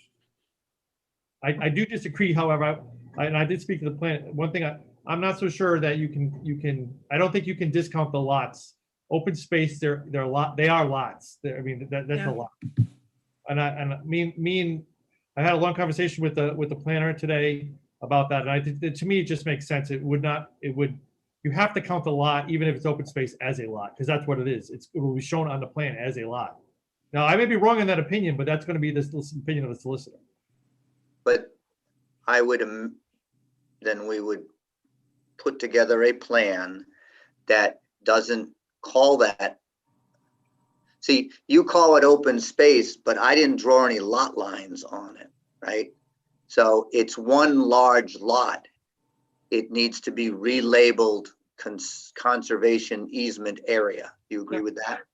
That could be done, yes, I think yes, that can be done. Yeah, with the big, you're saying with the big lot, right? Because remember, open space isn't even required in the rural compound. Correct. But again, everybody wants to see it. So a conservation easement and open space, in my opinion, the same thing. We're going to do exactly what we said and market a conservation easement. It looks like we drew it as we called it open space, which is why it looked a lot. And it was my terminology. I'm the one who did it wrong, so. But the whole parcel is the lot, and part of that parcel is conserved by an easement. That's right. So it's not a separate lot. And then as to that open space other area, which was where the detention ponds are, I sent you the section that says a strip of land with drainage. So somebody anticipated that there was going to be, they don't even call it a lot. They say a strip of land with drainage can be utilized. So which everyone has an ownership interest in, right? Every those, right? Right. It's part and parcel. Of their lot. It's part of their lots, basically. They have an ownership interest in that. Yeah. Well, I guess that creates this question. They all have an ownership in the road, but is the road gonna, in old school, private roads, we gave each guy that fronted on a private road a fee simple to the middle and made it subject to an easement. In most private road subdivisions now, we deed the fee under the private road to each of the 5 lots. But I've never heard them call that spaghetti cul-de-sac road a lot. Right. They've just deeded that. And it says strips of lands with roads and drainage can be created, but must be owned by the homeowners. So your ordinance calls it a strip of land. Maybe it was specifically not to call it a lot. Susan? I think we have a way forward here that satisfies everybody.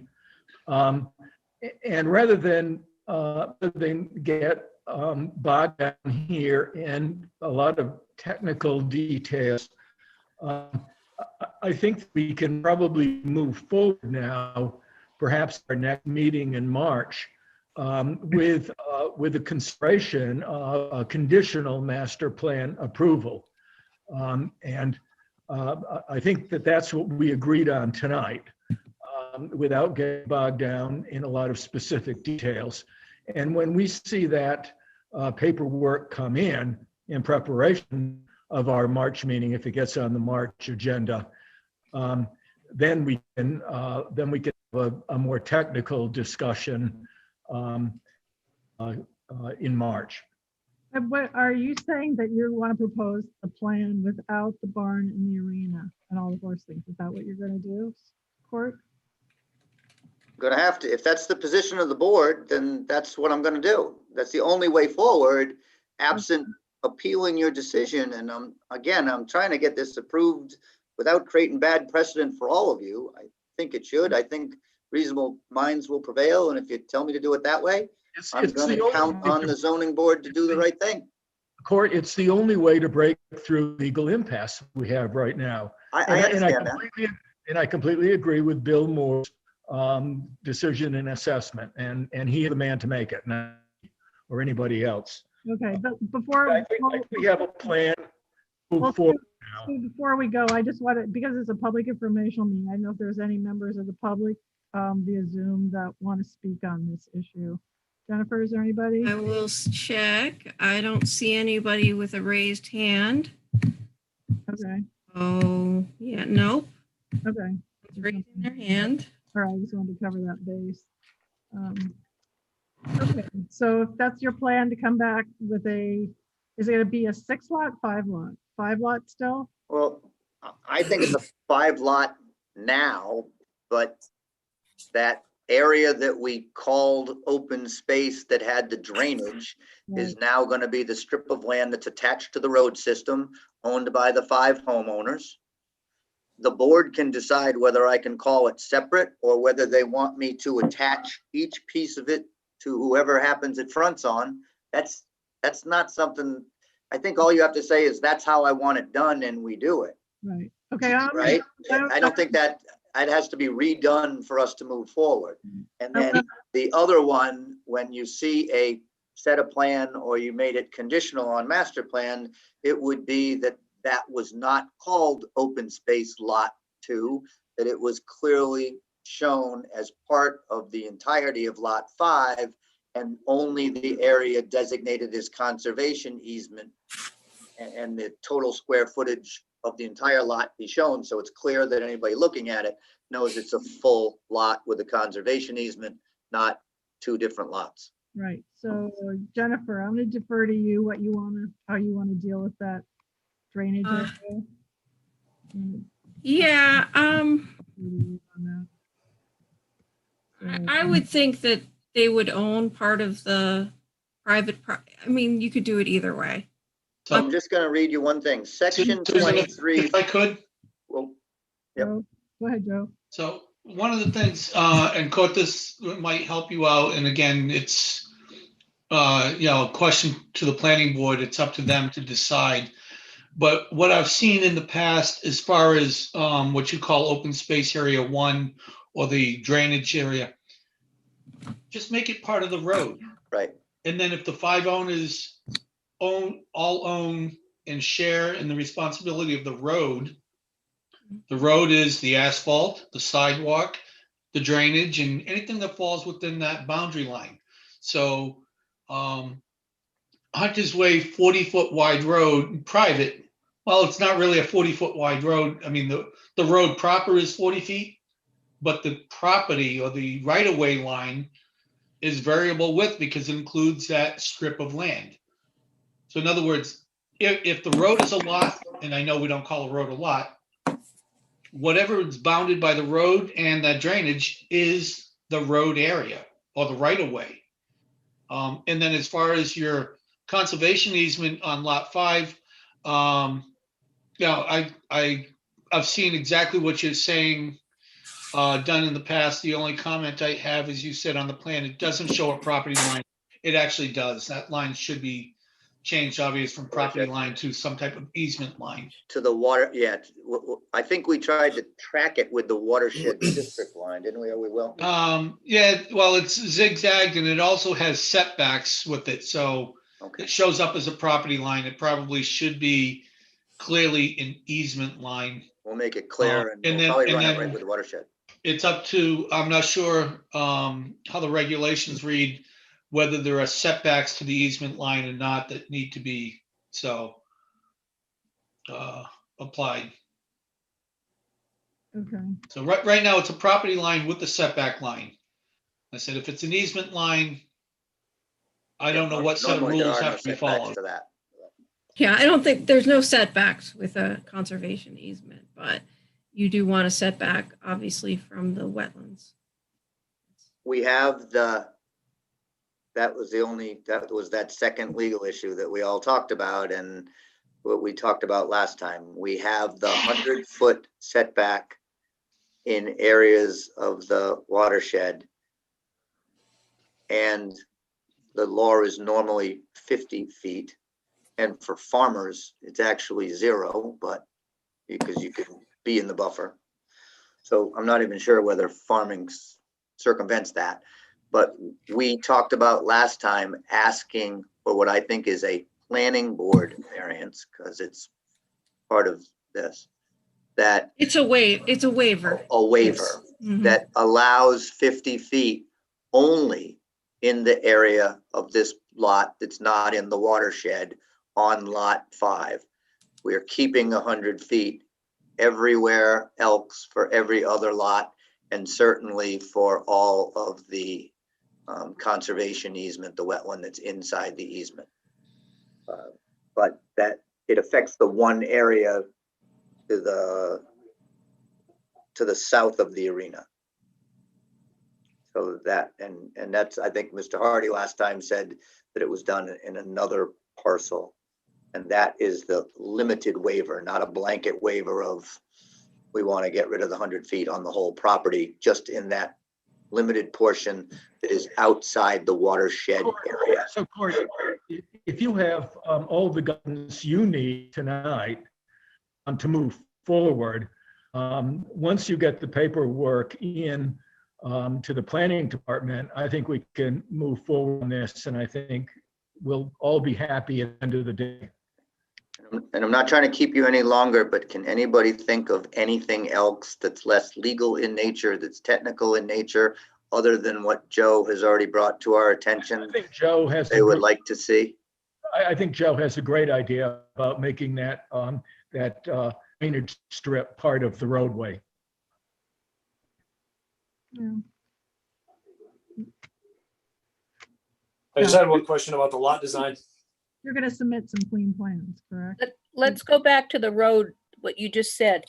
I mean, if by chance, at a later date, the town has to go in there and take over that road, what's going to happen, you legal eagles? The homeowners association in a residential rural compound has to have deeded obligation to maintain it. And there has to be a caveat in the easement that says that if the homeowners fail, the town can do it.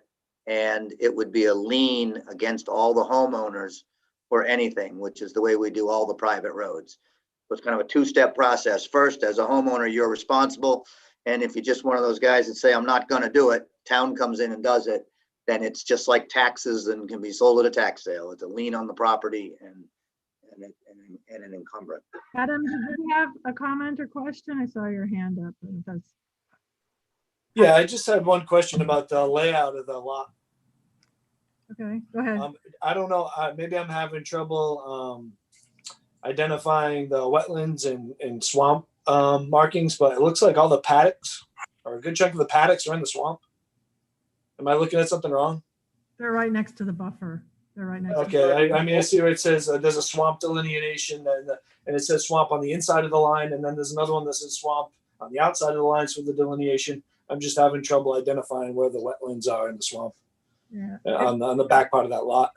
If Bill Smith, when you submit new plans. Yes, I'm here. So Yeah. I was saying, when you submit the new plans, can you make the wetland line and buffer very clear? Yes. Okay. Thank you.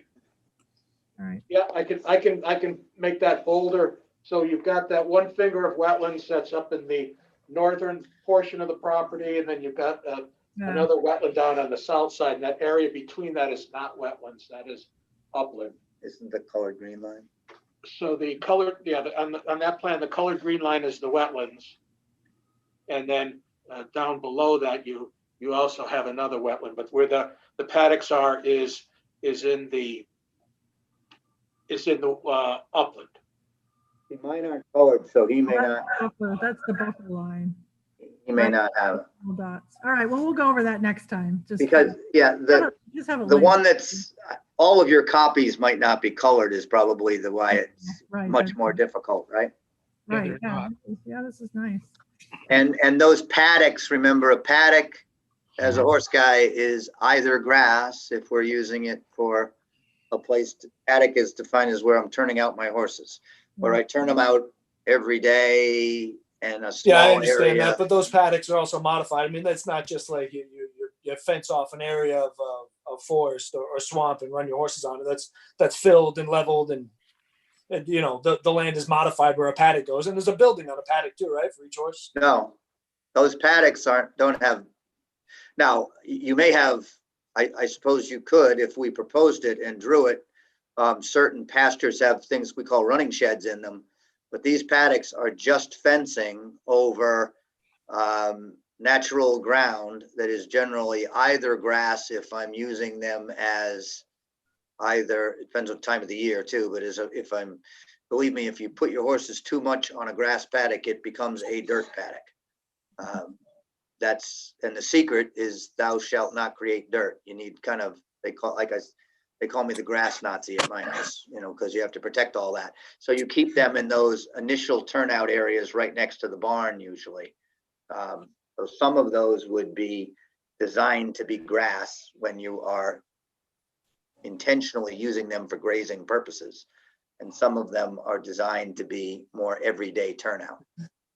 Okay. We should label those because in looking at Joe's comments, one, it's whether they're disturbed, and that's why they're supposed to be outside that area.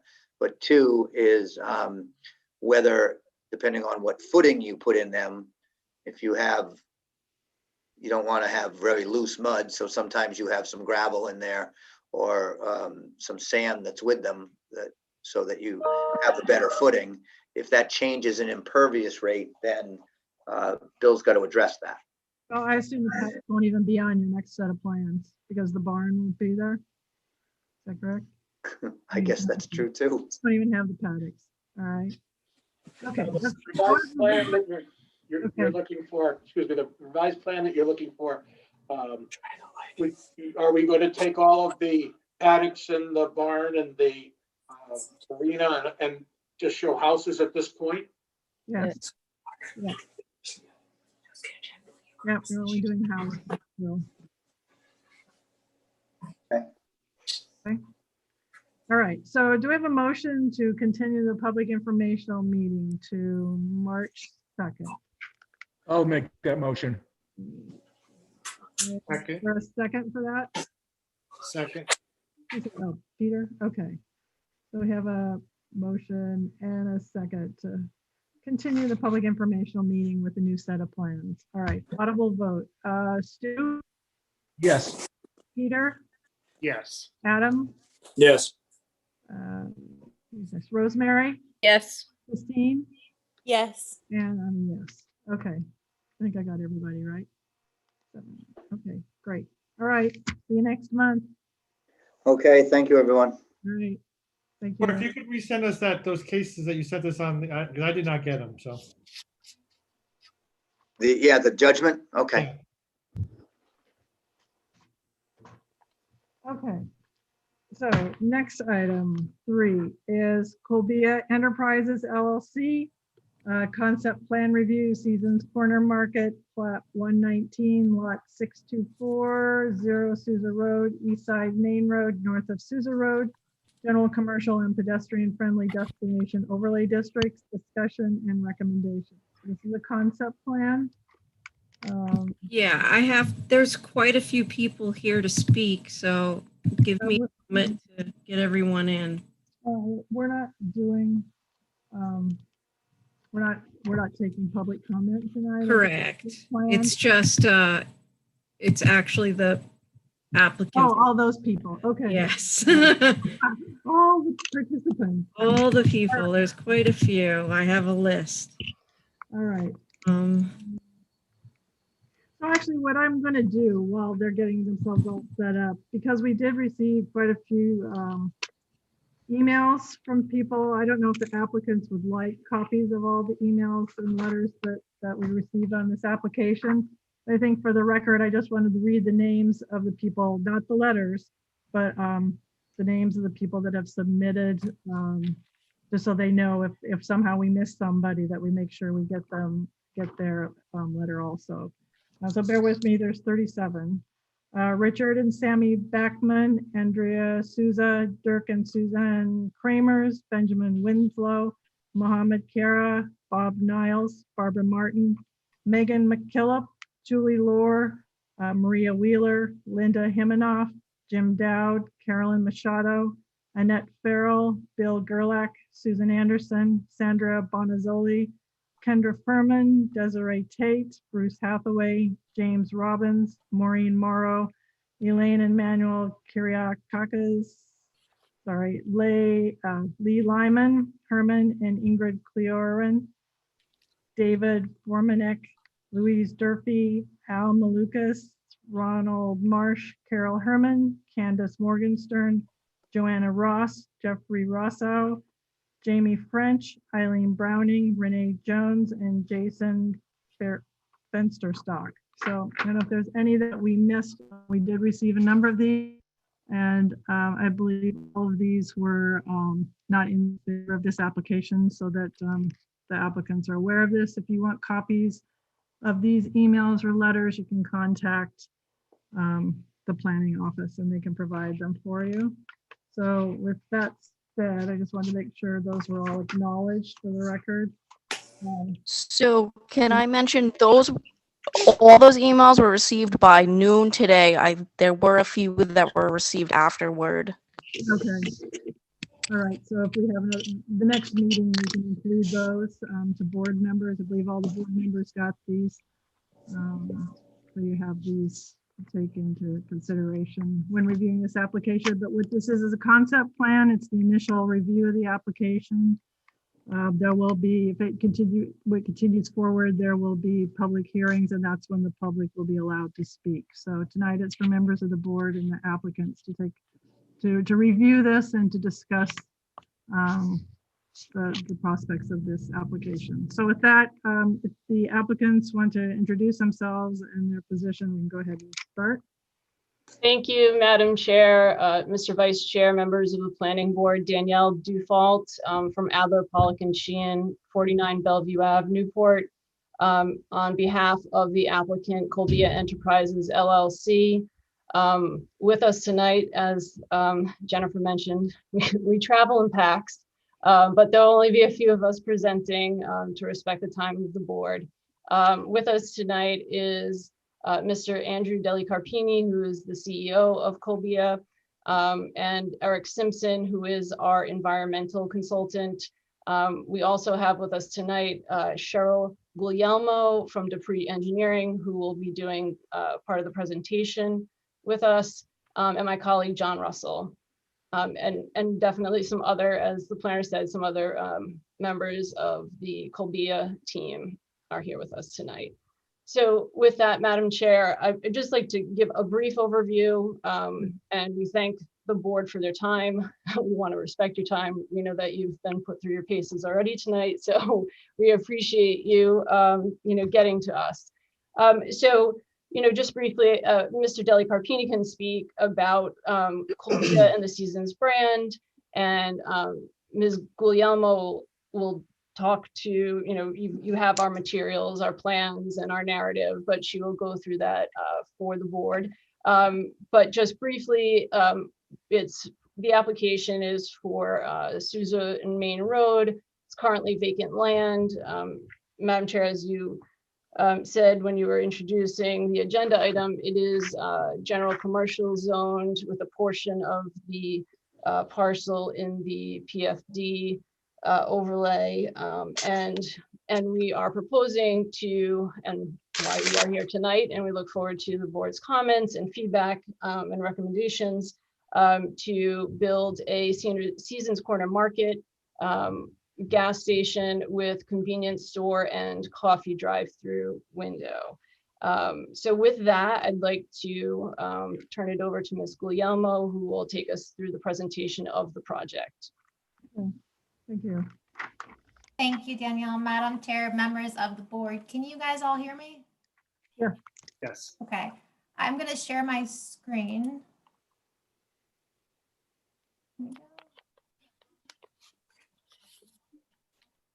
Can everyone see my screen? Yes. Okay, great. So just to give you a little, Cheryl Guglielmo, Dupree Engineering, offices at 2 Stafford Court, Cranston, Rhode Island. I am the project manager for the site civil portion of the work. So just to give you a little perspective of where the site is, I know you have the plans. The Sakonnet River Bridge is down in the left-hand corner of the site of the plans. We are at the intersection of Sousa Road and Main Road. The villages on Mount Home Bay are right across the street from us. You have the Schooner Road right here. So recently, Dupree Engineering completed a topographic and boundary survey of the site. So the outline in red is the parcel. It's Plat 119, lot 624. It's about 1.5 acres. It is zoned general commercial, with the front portion of the site being in the pedestrian-friendly destination district. As Danielle said, the site is currently vacant. There is vegetation along both Main and Sousa Road. I have the street view for you. This street view is looking east on Sousa and north on Main Road. And then this is looking south on Main Road, and you have the site in the background.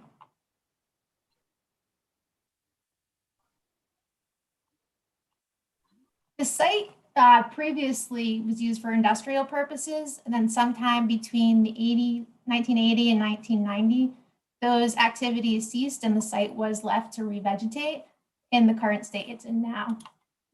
The topography on the site for you slopes from the east to the west, with the high side being around 168, sloping down to an elevation along Main Road of about 154. So across the site, there's a grade change of about 14 feet. If you've been out to the site, you may also notice that there's a large slope behind the site, hugging the east and north side that leads up to the parcel behind us. There are no wetlands immediately on our site, but there is a small forested wetland along the east, and then one at the top of the page along the north. There are public utilities, both in Main Road and Sousa Road. In Main Road, we have gas, 8-inch water, overhead electric. And then down in Sousa, we have a 6-inch water main, and again, overhead electric.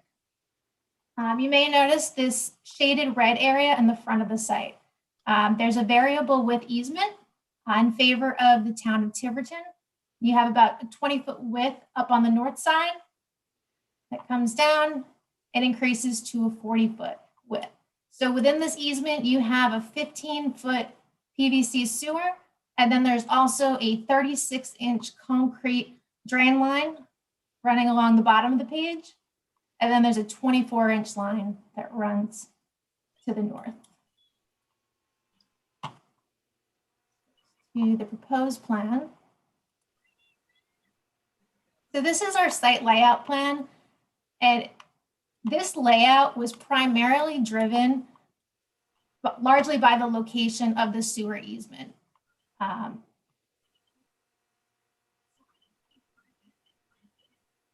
So the layout was driven by the sewer easement. There's existing utilities in there, so it's important for us to maintain proper cover to those utilities.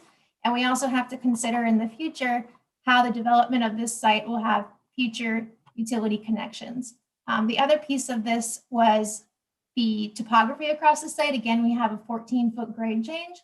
So everything was carefully thought out to make sure that we could get our utilities out into Sousa and Main Road and make our drainage function as well.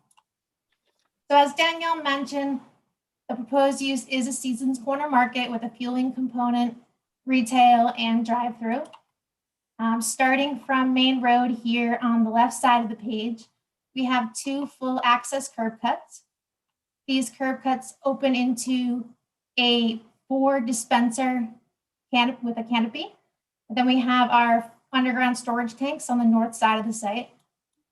There's 2-way access, circulation around the canopy.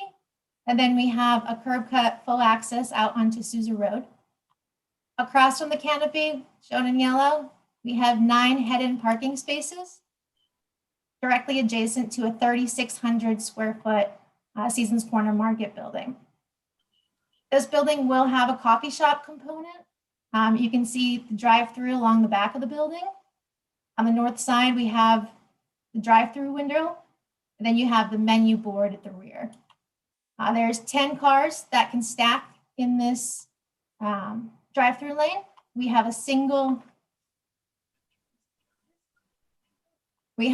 point access at the front right side of the building that opens up into a larger drive aisle to allow for a bypass lane all the way around the building. Loading will take place in the rear of the building. And then we also have our dumpsters situated in the back corner as well. We are proposing 18 parking spaces.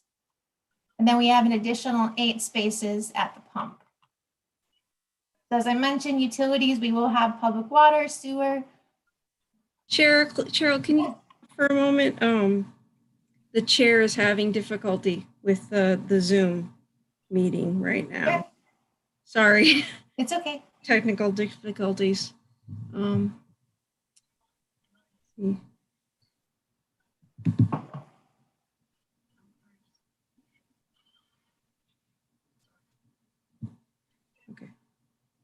She's gonna try to reboot her computer. Hold on.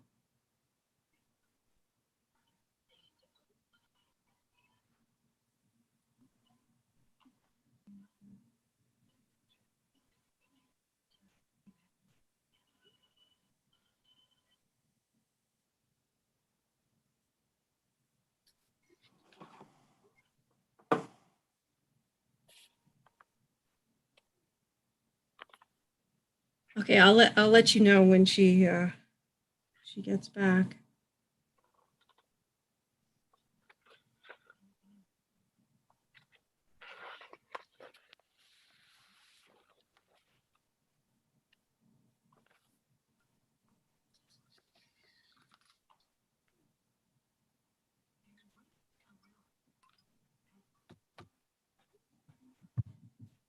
So Andrew, let's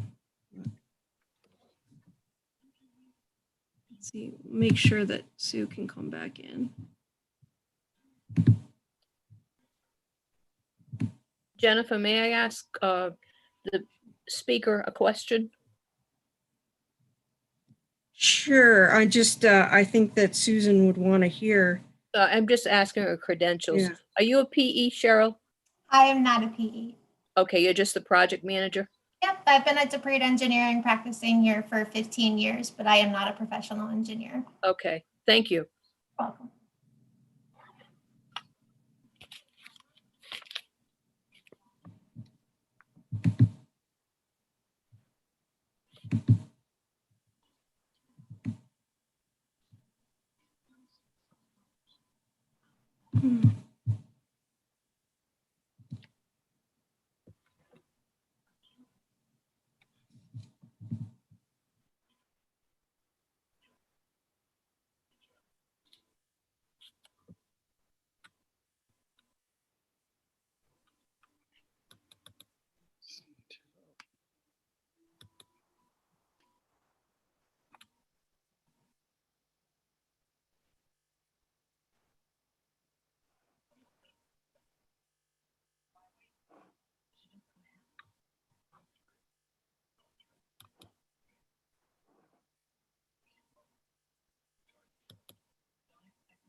I'm not hearing anything from Susan. I just tried to call her.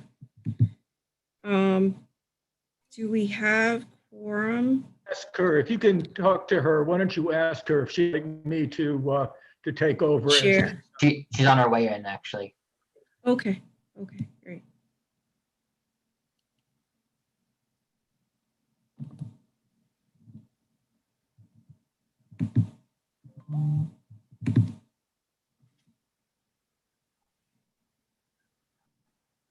Okay, she's back.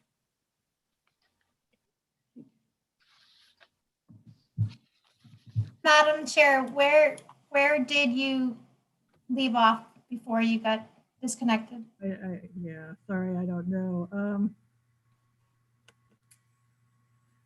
Sorry, that was just me. Go ahead and keep going. That's fine. I can go back and watch the video.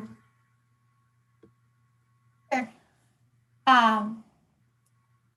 So I think where I left off was just that we will be connecting to public utilities.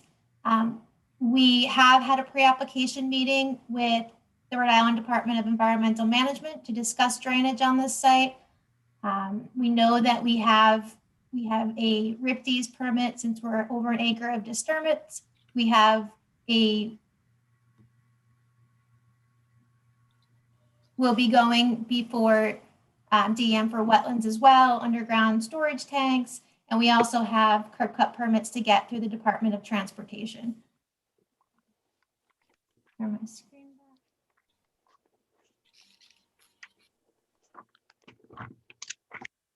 back. Also in your packet, we've included some typical elevations of a Seasons Corner market. It's a floor plan of what a typical Seasons would look like as well. And some elevations of what the gas dispenser canopies look like and the main ID sign at the front of the site. Perfect. Madam Chair, if I could have Mr. Delicarpini just explain to the board just kind of the Seasons brand and tell a little about the family-owned business and about Colbea, if you would indulge us for just a few minutes, if that would be okay.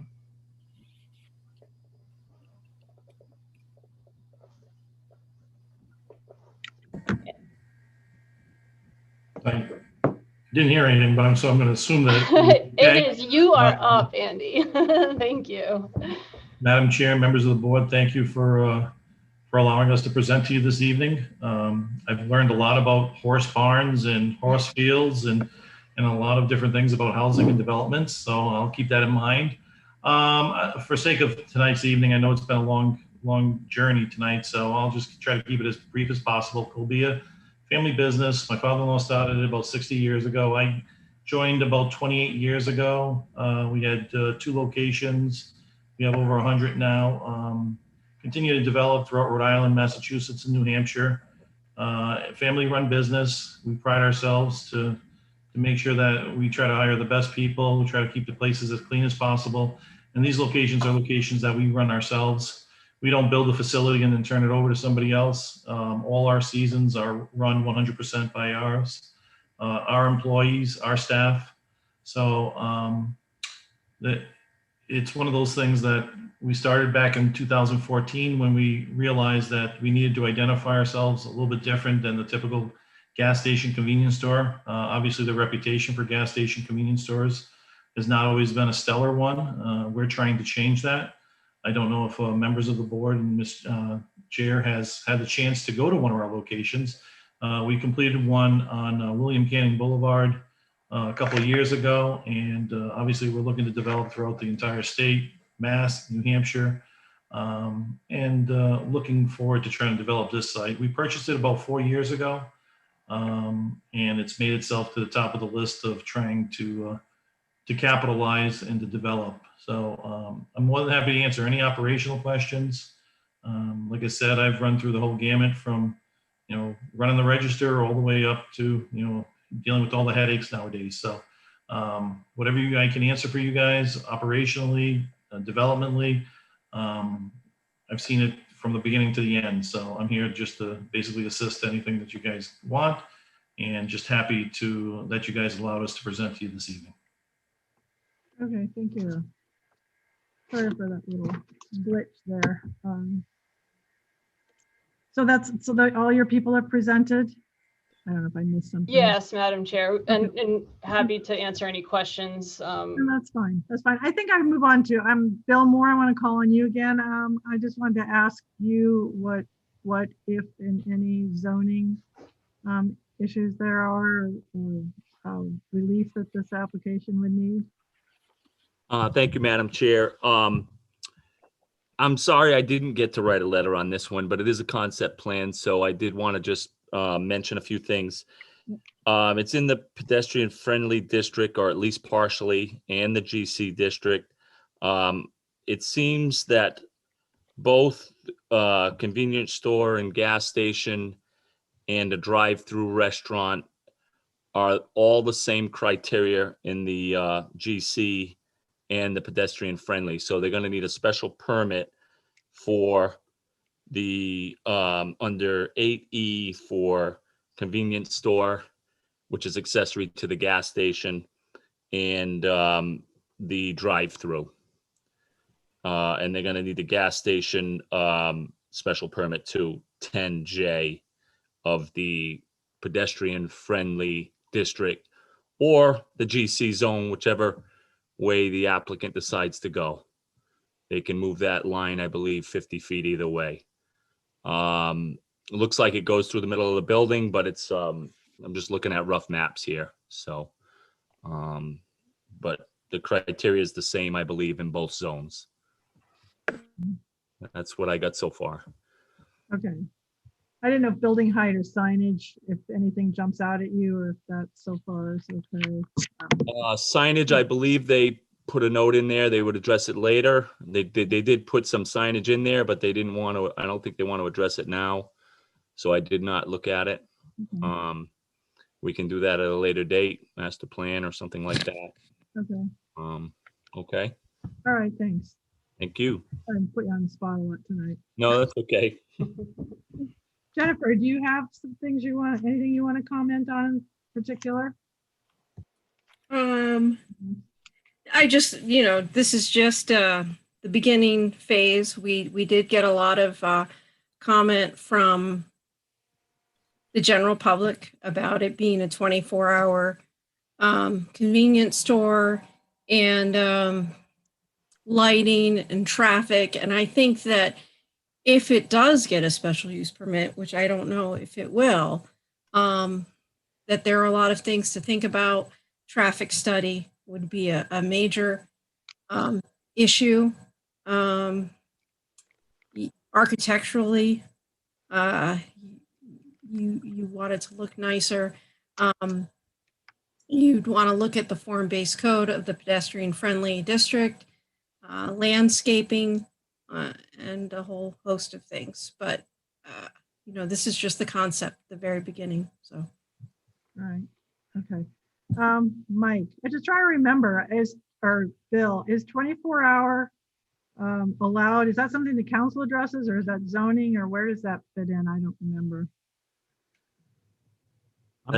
That's a great question.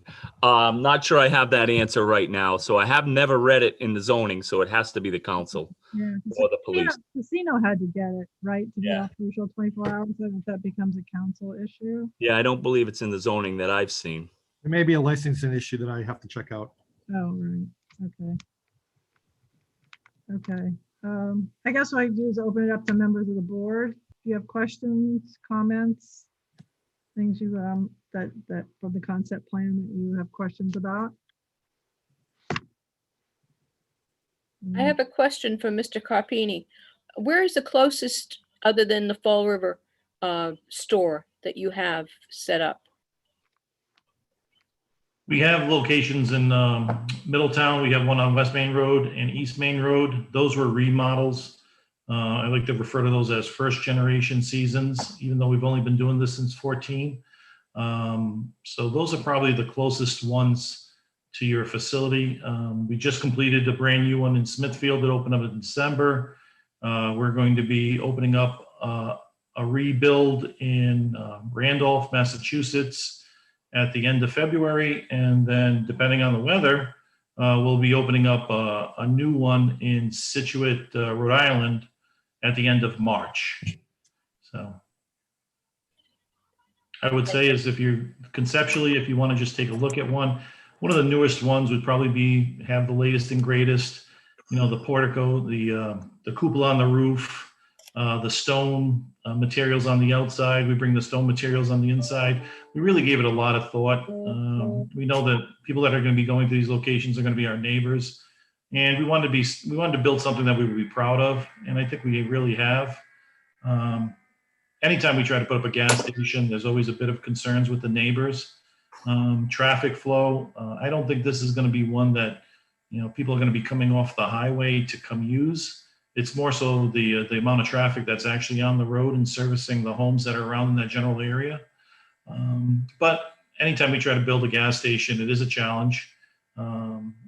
Normally the boards can see themselves through, be able to look at the facts of it and decide how we can make it fit the most. I've heard a lot of things this evening about potential bike racks and other items that might make it a little more user-friendly. I know the sidewalks on this main street are on the opposite side. I would probably refer to a traffic consultant on whether or not sidewalks would make sense on this side of the property, for the simple reason is we don't want to strand people. I know that's one of their large concerns when putting in sidewalks that lead to nowhere. Thank you. But I mean, we're more than happy to look at anything. Joe, it's Joe. Oh, there he is. I don't know if you're the person that answer it. You know where the utility easements are and the sewer line? I mean, those are going to run under areas that would be paved over. Is that an issue? Is that common? Very common. The sewer lines run down the middle of the road usually.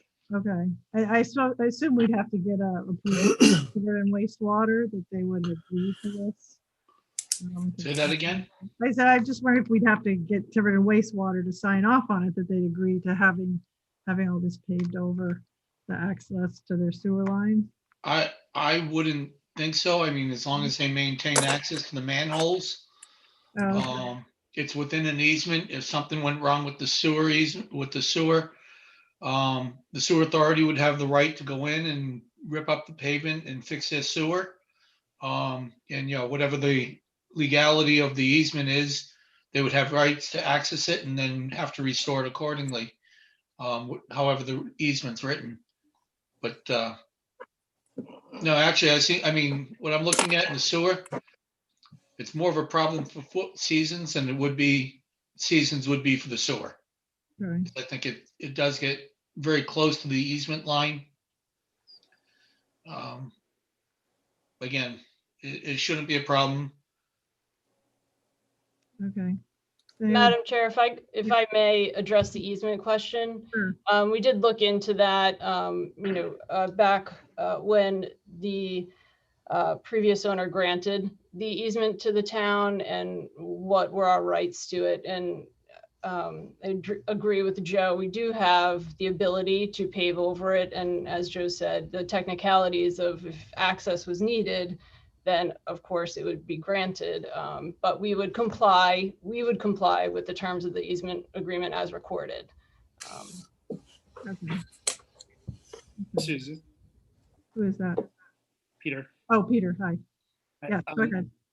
I just wanted to ask a couple of clarifying questions for whoever, whether it's Andrew or Danielle, could answer them, and I want to reserve some time later for comments. So just to clarify, you do own the site at present, is that correct? Yes, we do. We purchased it for you just shy of 4 years ago. Okay. And may I ask, what are the criteria that you use to cite a location in terms of population growth, market draw, growth rates? What are the criteria that you use to? You're asking me to divulge all my corporate secrets. Without asking anything else. I may have to advise him not to answer that question so pointedly, but. Let me put it in a simpler way. Why is this site attractive to you in terms of your business model? Well, when we take a look at the area, we see what the services are in the surrounding area. We see where the closest facilities are. We see where the closest convenience stores are, where the closest gas station are. And then we also look at the demographics in the trade area, the growth in the trade area, the traffic on the road, and make a determination on whether or not our footprint, our layout would make sense for that general area.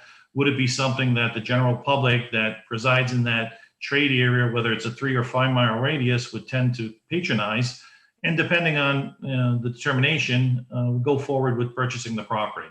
A lot of times, it's a situation where we try to go for zoning first and planning first before we buy a piece of property. This was one that, it's one of those, I think that area is just going to continue to grow and develop. I think for the betterment, I think what's been done down towards the water is wonderful.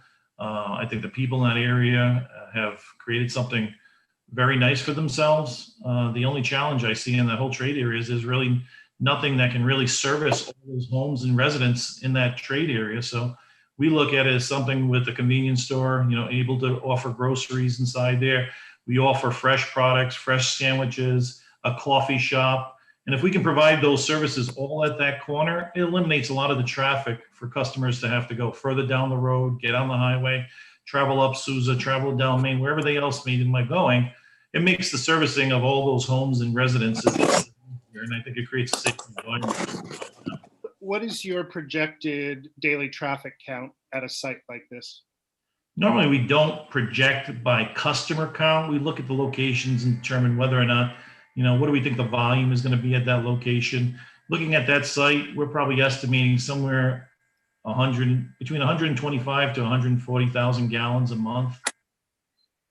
That's of fuel. Yes. And what does that break down to in terms of automobile trips? Well, if the typical car is anywhere between 8 to 12 gallons, you can calculate the average car per day that comes into there. Thank you. The average tractor trailer will probably bring about 12,000 gallons. So based on that, it'll probably be 10 deliveries, 11 to 12 deliveries on a monthly basis. And like I said, these places really become areas that provide services to the town and communities, to the firemen, rescues. Whenever you see a news media, this last storm you know what? I was watching TV and sure enough, they were at our location in North Attleboro. And I'm like, well, it looks good. It's all plowed out. So I guess it's a wonderful thing. So between the news medias and the rescues and everyone else, it does provide a safe haven for these communities. Anyone else? Someone else want to speak? All right, I'll go ahead. I have had a couple other things. I don't know if you already addressed it or not when I was off, but one of the issues that I really see in a concept is all the curb cuts. I think the two curb cuts on Main Road are a problem with Sousa Road right there, and then the third one on Sousa Road. I see there's real safety issues, turning issues. Anyway, that's something that I don't even know if the state gives you that many curb cuts that close together, but that's something that I looked at that really looked at me. I think another issue is the idea of it being 24-hour. You're in a residential neighborhood to have the lights on and being operational 24 hours a day, I think is an issue. And then when I looked through the form-based code, which has the pedestrian friendly district, the general design layout that you have is classically the one that says to avoid. Pedestrian friendly, the building should be up front, not in the middle with parking all front and behind. And I think the drive-through really creates a lot of extra traffic. I think the drive-through is a real issue too. Just for the amount of traffic that you have going through there. The whole other thing that stymies me is there's 3 gas stations further up the road. I'm not sure why this site was as attractive. I can see it's on the corner and it has an appeal, but there's 3 gas stations and 2 coffee places within a mile of the road. So I'm just not sure, looking at this for the density of the area, if handle and there's a small grocery store up the road. There's a Cumberland Farms in town. It just seems like you're really impacting the density of the area. I mean, those are the things that really jumped out at me as I see as kind of troublesome. And a lot of that was what was reflected in a number of the emails that we got. It's a lot for that area. It's in a residential neighborhood. These services are already provided. More than one of these services are provided within a mile. So I think this is a difficult proposition for this area. Madam Chair, could I just follow up on one of the issues you pointed out, and just for our clarification purposes when we go back and discuss this. So with the general commercial, the zoning, as Bill Moore was pointing out, and as you were addressing, the zoning of that parcel, and it's about a third of the parcel is the pedestrian friendly portion is zoned pedestrian friendly, like the overlay is in the front part of the parcel, and it accounts for about a third of the entire property. But the back portion further up Sousa Road is zoned just general commercial without the overlay on it. So I think, that based with the kind of topography of the land, if we were putting the C-store in the front, I'm just thinking of what are your thoughts about it's positioned properly, the C-store, the Seasons Corner Market, in the general commercial area.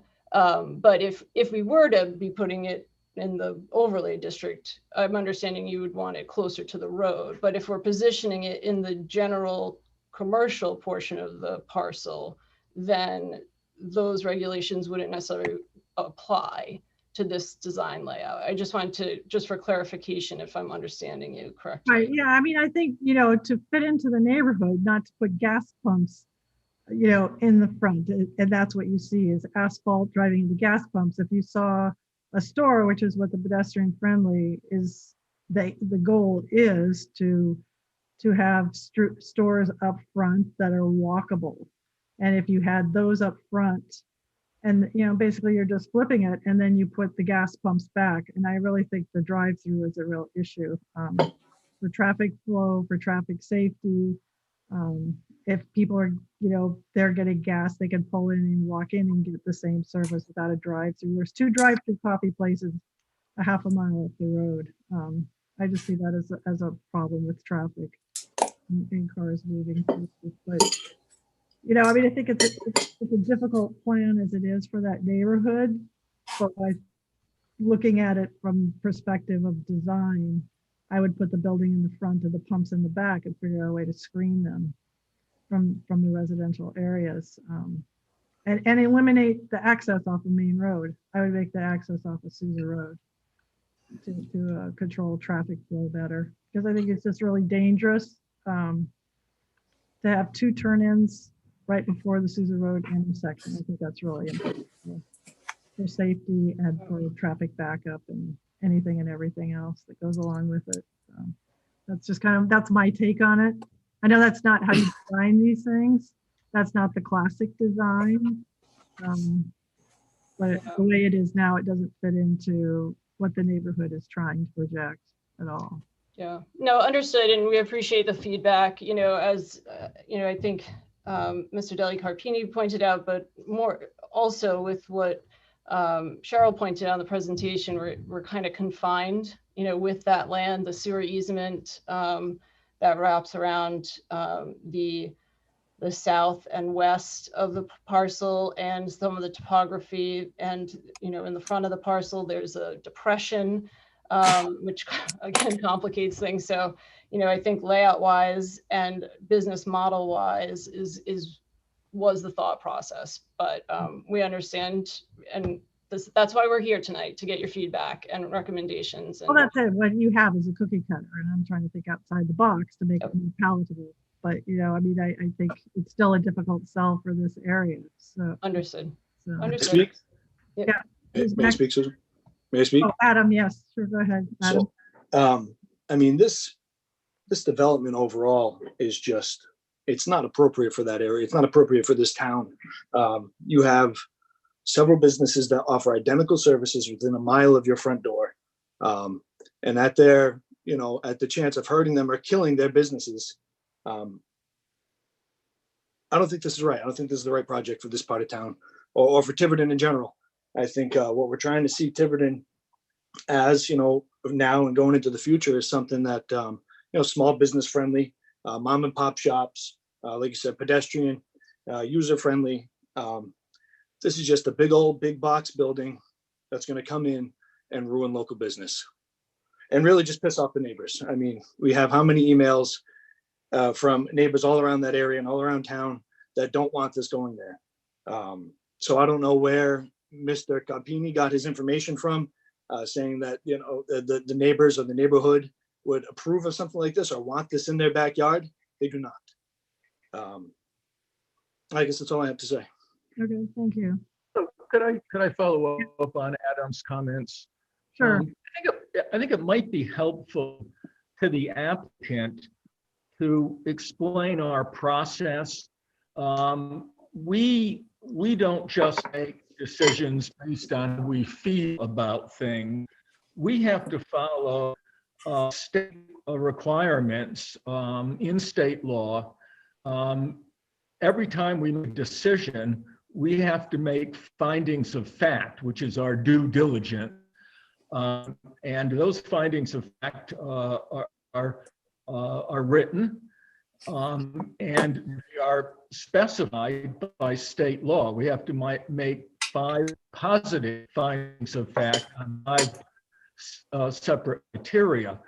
So the things that we're going to be looking at are consistency with zoning, consistency with the comprehensive plan, environmental impacts, safety impacts, traffic impacts. All of that gets factored in. And as I take a look at your proposal, I don't know if you're going to have signage on Route 24, but I assume that you're going to have some traffic coming in from Route 24, visiting your gas station. I just take a look the pedestrian-friendly destination zone.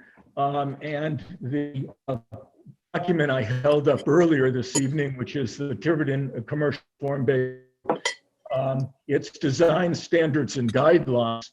To get to what Susan was saying a minute ago, we want to see not only something that maybe has sidewalks or other pedestrian amenities, but we also want to see something that is attractive and that gets away from strip mall look and goes back to a sort of an old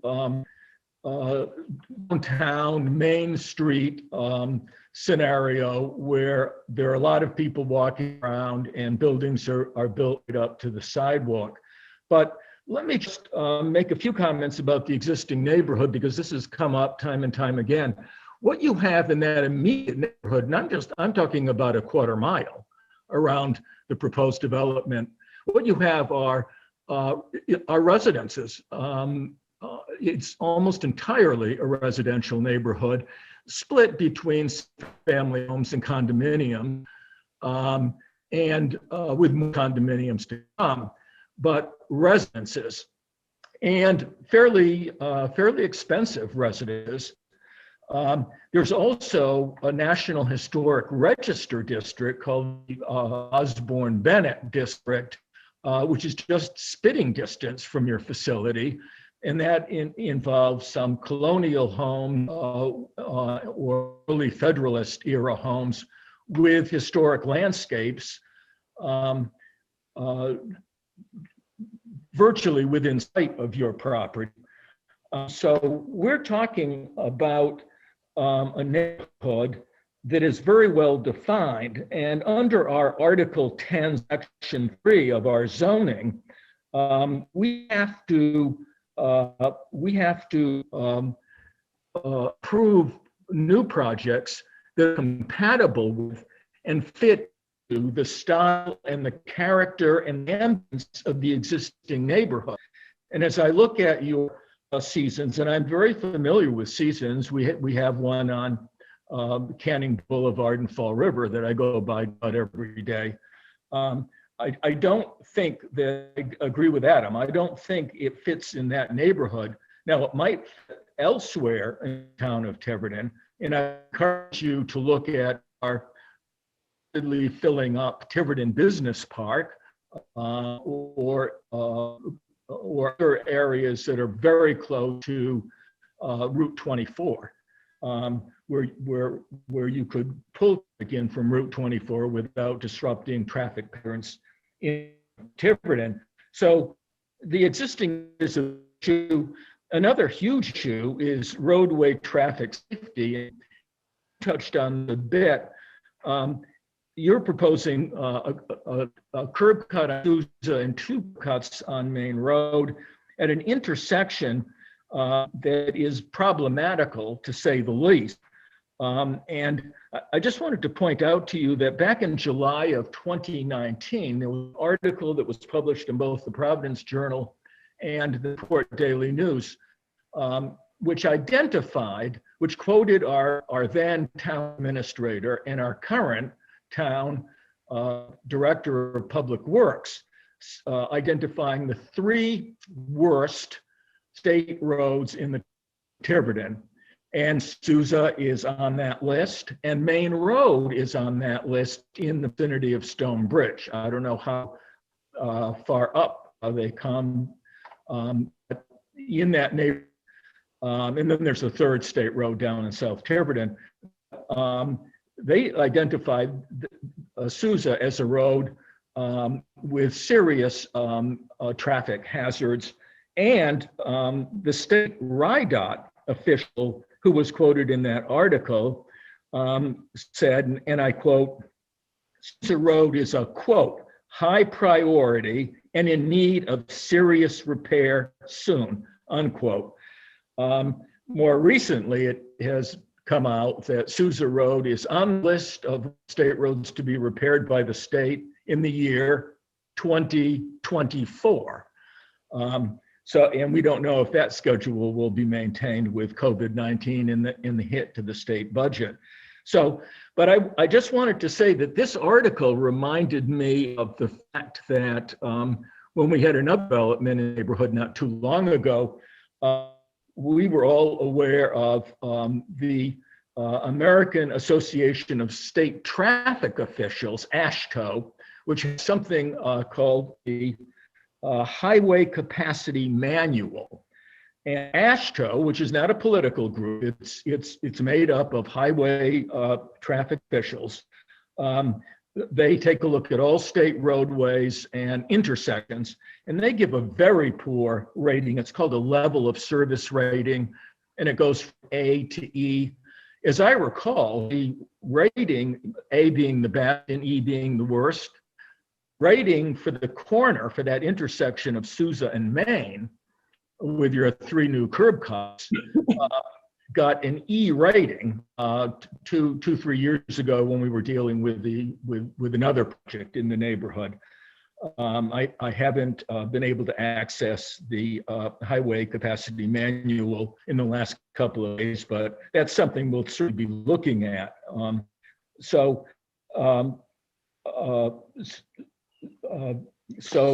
I just wanted to tell you that this is a big deal because in our zoning ordinance, the very first purpose of Tiverton zoning ordinance is, and I quote, and this is in Article 1, Section 2A, and I quote, promote public health and safety and general welfare.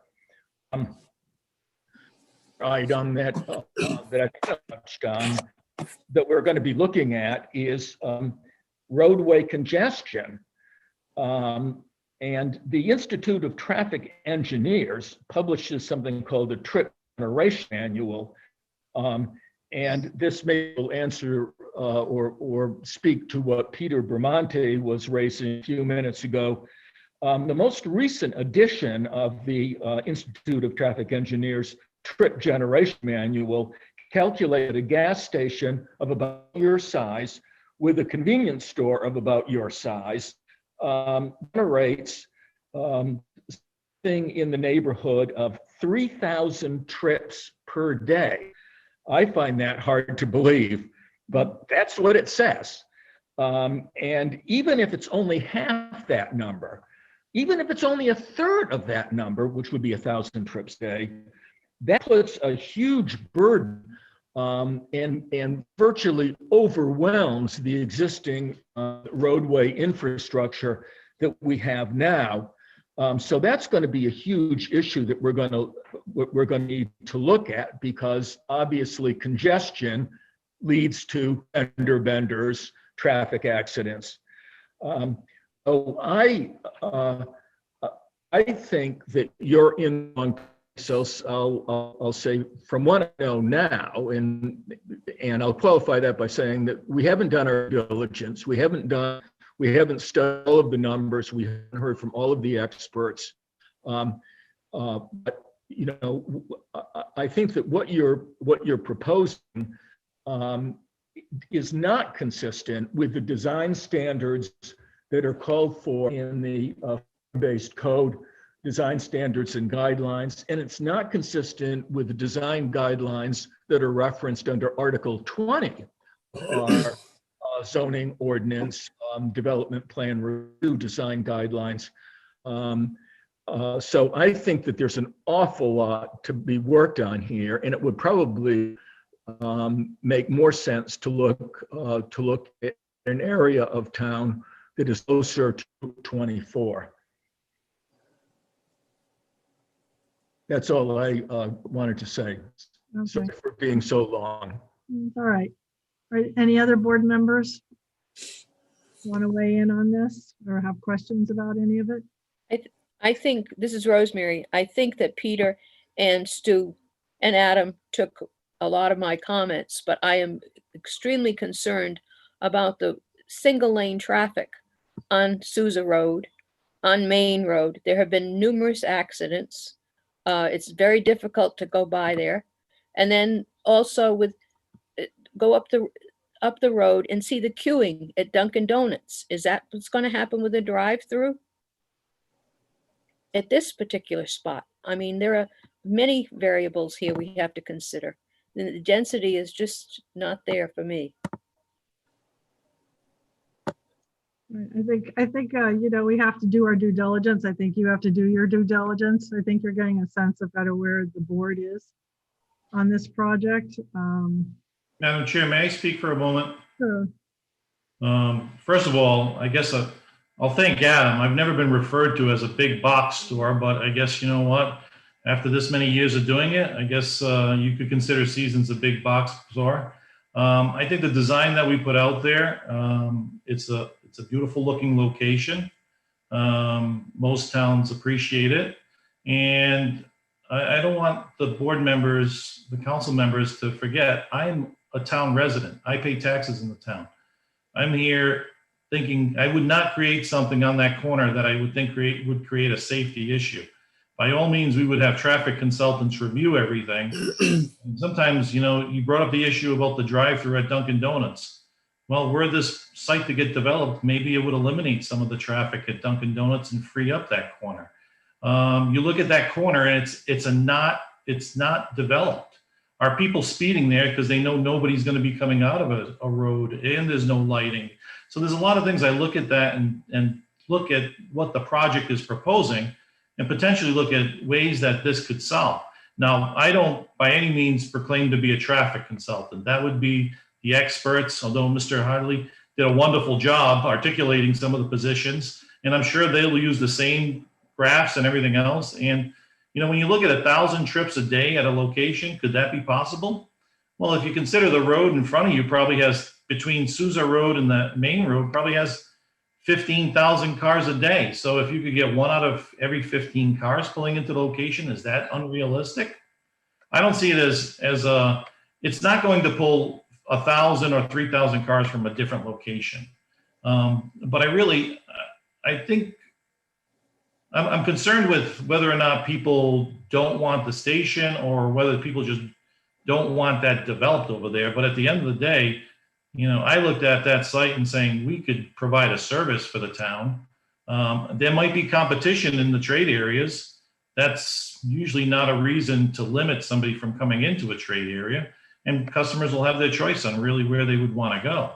But as of right now, you know, I am a taxpayer, so don't forget that, you know, my letter means as much as any one other individual's letter that might be sent in there. So we'll look at it. I appreciate all the comments that came in tonight, but I still think this is a good project for the town. Let me just explain that that area is undeveloped now, but our comprehensive community plan makes it clear that we would like to see some very nice commercial development on that whole corner, not only parcel that you're looking at, but the bigger parcel around it. And if you take a look at our future land use map in the comprehensive community plan, it's specified for commercial development.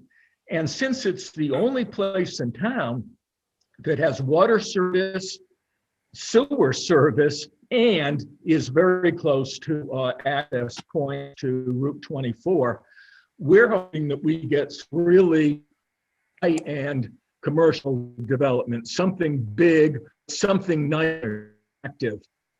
Frankly, I'm a little concerned that a gas station right on the corner might actually discourage some of the bigger commercial developers that we would like to see take on the corner. I just wanted to give a little bit of background of some of the discussions we had when we were putting the comp plan together a couple of years ago.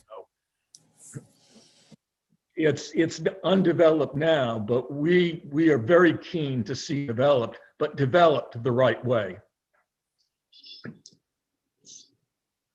Madam Chair, if I could, I just would like, again, like Mr. Deli Carpini had pointed out, we appreciate all the comments, and we understand there's a lot of work to do. We are cognizant of the zoning ordinances, and you know, as Bill Moore pointed out, also point out that not only is the gas filling station allowed by special use permit in general commercial, but when the board was contemplating the PFD zone, they included gas filling station by special permit as well in the PFD. So we will, make sure and do our diligence, like I know the board will, but as we read the ordinances and we understand there are design issues that we have to, go back and talk about, and hopefully talk about with you and the planner. And, I know you offered technical review, ad hoc technical review, which may be helpful as well. But we just hope that the board keeps an open mind and, works within the confines of the zoning ordinances and the form-based code as written, as well as we will do the same. So we would like that opportunity, and and we'd also like, if I forgot to ask at the beginning, I apologize. If we could get copies, we'll talk to the planner about getting copies of those letters, and of course take those comments back and talk about this. Okay. Yeah, I mean, I agree. You're within your right to submit an application if you're interested. You're not discouraged by this to pursue it. We need to do our due diligence to review everything you do. You have to make findings. You will need to get zoning relief, and if you want to be 24-hour, I believe you'll have to get the council to approve that. So you definitely have some big hurdles in front of you. And I think at the public hearings, we hear from a lot of the public, but we basically, we are required to base our decisions on findings, on subdivision regulations, and zoning. So, if you wish to go forward with this project, then that would be the next step, would be to submit a master plan. Understood. We appreciate that. Right. I mean, that's my job. It's based on the facts. It's based on the law. And we do our best to, comply with the standards. And we want to fit in, as Mr. Deli Carpini fit in with the town, if the town would have us. So we will huddle up. Mr. Deli Carpini, was there anything else you wanted to say? Or I think we can take the comments of the board back, and we'll be back in touch if that is okay with you, Madam Chair.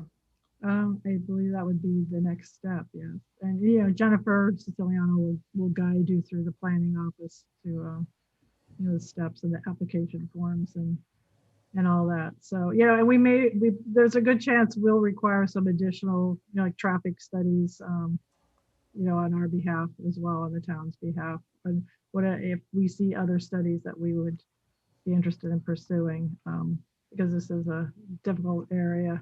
And we want to make sure that we've looked at every possibility before we reach a decision. Understood. And speaking for myself, I do appreciate the comments from the council members. This is something, like I said, it's passionate to me. It's, we designed it, my wife and I, we've built them. People love them in the neighborhoods where we put them in. And like I said, we've owned this property for 4 years, with the expectation of someday coming and developing it. So I look forward to working with the council and with the members of the boards to hopefully get this through the goalpost. Okay, good luck. We'll see you again. Thank you, folks. Okay. Thank you. Thank you, everyone. And Jennifer, thank you for your help as well. Thank you, Madam Chair. Yep. Thank you. Good night. Thank you.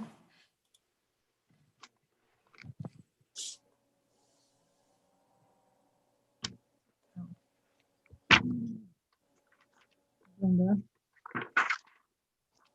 Okay. Who's Michael? Jennifer, do you know who the Michael is on the bottom? Michael, he just left. I don't Yeah, know. he was part of the, Oh, was he one of them? there were about 7. Oh, okay, because he never spoke. Right. Okay, item number 4 is the administrative officer report. We have the December and the January AO report. I don't know if Jennifer, if you want to make any comments, or if anybody has any. Sure. I'll take any questions. I think it's self-explanatory. I put my role as a planner and an AO together. I think of it as a AO as a subset of town planner, but just to let you know. So some things I do that you might not be aware of, talking to people about the industrial park and other I have another request, Jennifer. Is it possible to put a little more detail on our ownership, like we had before asked, like on the January bullet, the fourth bullet Yes. down. Okay. It's got condominium plan for Plat 102, lots 250, 26. I mean, we don't know who these people are, or, you know, we've never had condo plans put in the town land records. Well, that was a attorney contacted us and they talked to, and Mike decided that it was required to be recorded in the town records as officially. Okay, I looked this plat lot. We had discussion on these plat and lots. I'm not sure how it went out. I couldn't get into town hall. But that was the property off of Mill Street, I believe. Yes. Yeah. Okay. Did you look back at how we had left it and how, I don't know if we had a plan or they. There was no, yeah, there was no plan. There was no plan?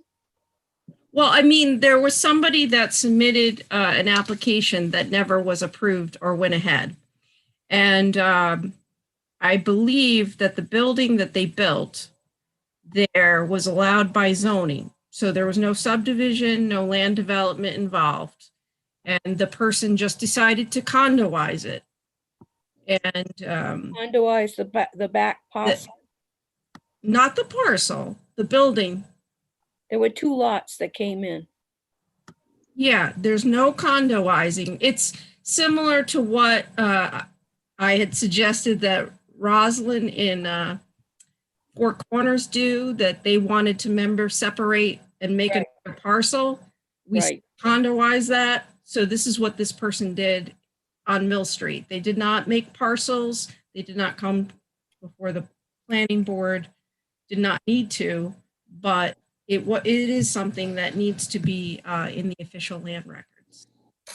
So if Mike remembers this conversation. So there was, we were contacted by a title company who was concerned that the town of Tiverton was not recording condo declarations of condominiums, which if you look at the statute that says what a declaration of condominium is, it includes the boundaries of the condominium units. There was a concern or a misunderstanding by the clerk's office that they could not record plans that were not signed by the planning board chair or the AO. But a declaration of condominium doesn't create a subdivision of land, it creates a subdivision of a building, and therefore there would be no planning board approval necessary. And that does need to be recorded because that plan is part of the definition of a declaration of condominium. And so, if you look up that definition of a declaration of condominium, it includes those plans which create the individual condo units, and the town was not recording those. So after review of the statute and speaking with some title insurance companies, we came to the conclusion that they should be recorded, and they need to be recorded in the land evidence records. So that's what, they don't create any lots, they just create a condominium for the units. I don't know if you want to keep going on with this or not. I had some concerns about it. I looked at it as land evidence and I looked at it against what the GIS is. And to me, it looks like you moved the lot line, which then would have created an administrative subdivision. I think that needs to be looked at, because if it is, then I don't know if you need to go back and have him submit that. But what is currently on the GIS does not match what he has recorded now on his condo plan. He moved the lot lines. And I don't know for what purpose. if he's gonna develop that other property that he annexed, and he only has the one property listed, but he did create, it looks like, from the information that's available, is that he did an administrative subdivision, he moved lot lines. Well, So you need to look at that. yeah, he can't, obviously he can't do that without, Right, he did, but he did. but GIS is not always Right. accurate, right? I don't know, you need to look at the tax assessor record, to look at the tax assessor. Yeah. record, and that's what I'd like to have it verified, to know if he moved the lot lines, he's not creating new lots, but he's redistributing the territory, because I guess he purchased that front lot. So it was previously listed under a different owner. I guess it's listed, right? Administrative subdivision, and only the one lot's listed. He doesn't have both lots listed where he moved lot lines. I'm just. So you think that this record is inaccurate? You think that? Oh, well, I don't know what he did, but either the tax assessor or the GIS record's correct, or his record's correct. Either the GIS is wrong, it hasn't been updated, or he moved lot lines and has it recorded now as such. But which is what he did, was an administrative subdivision without actually calling it that and going through that process. So I don't know it being recorded as a condo plan, but he's also now got it just written inland evidence with a moved lot line. I just think, I don't know how you go about correcting it. So it just needs to be verified, I guess, with the tax assessor's office, where the lot lines were before this plan was recorded. If we're recording documents in there that aren't signed and stamped by a registered land surveyor, I mean, it's going to put us in a predicament. I mean, what I'm asking, it doesn't say administrative subdivision. No. I mean, the plan itself, the record of it. I mean, I haven't seen it, but what I started out by asking was if you could put a little more information in the report saying, where it is, or the ownership or something, so that, we don't have to look it up. A little more detail, I guess. Thank you. Okay, let's go ahead and move on. The Tiverton Planning Board approval of minutes from April 12th, 2021. Does anybody have comments or edits? I do have one. I gave a copy of it to Tara. It's on page 6. It's under the planning board, the amended checklist. It says Ms. Gill continue the public hearing, then it went straight to the motion. I wanted to have added in, after the continue the public hearing, following the presentation of the as-built checklist attachment number 10, a brief discussion ensued. Mr. Rogers had no additional comments or corrections.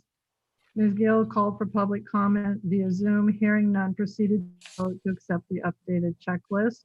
And then you could go to the paragraph where you do the vote. And they felt that you couldn't just open a public hearing and then vote. So I gave Tara this wording to add in so we could amend the minutes. That's all I have. So, what page was that on, Susan? Page 6. It was the planning board. It was when we reviewed number 5, amended the checklist and subdivisions when we did the as-built checklist. Okay. I have a couple questions. I'm sorry. On page 2, what does the 51:16 mean? At the bottom, before the bullets. I don't know what that is. I know, I wonder if that's the meeting.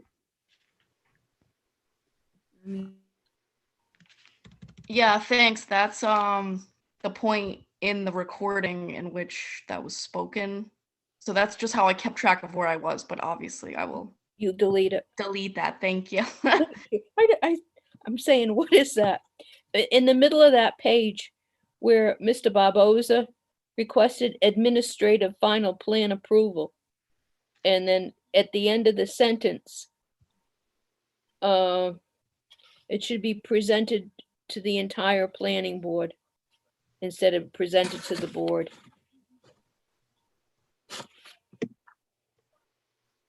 So you want the words entire planning added after the and before board? Correct. Okay.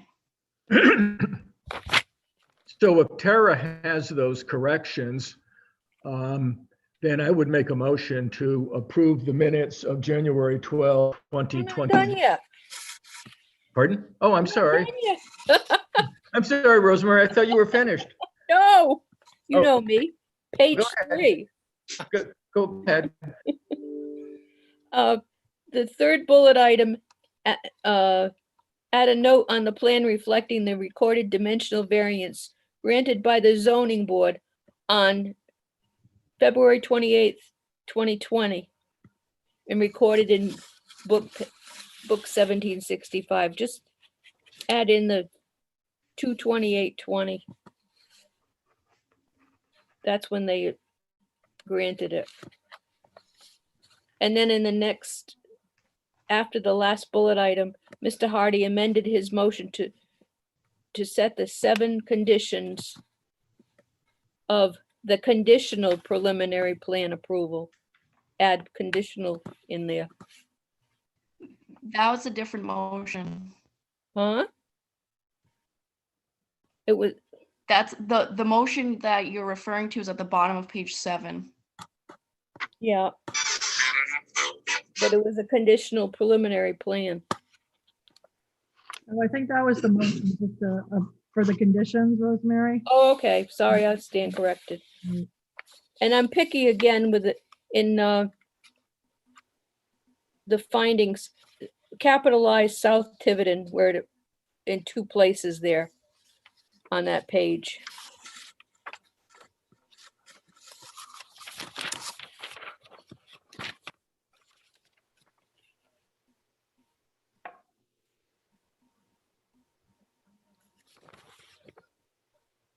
I'm sorry, what page? On the same page. Capitalize. Page 3? Page 3. South Tiverton, right. And Mr. Barbosa's estates minus subdivision. Middle of the page after the finding 1.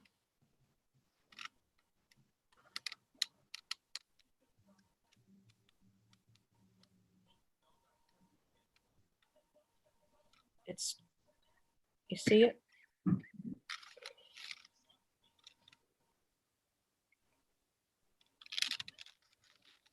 Within the South Tiverton area. And in the next paragraph, under 3.2a, vision for Tiverton, the rural character of South Tiverton, capitalize it there. Got it. Okay. Page 4, 3/4 of the way down, Miss Eva pointed out an error on item number 5. Should be King Road, not street.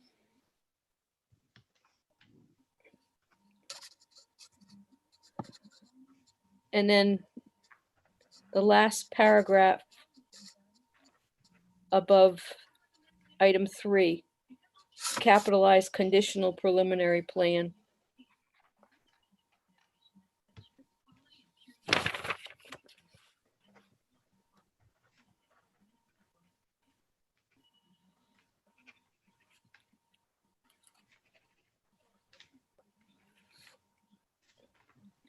See if you agree with this, Susan, the rest of the board. On page 5, just for clarification, the first paragraph, a lot was created, a house built on top of it instead of upon it. I think it makes it a little clearer.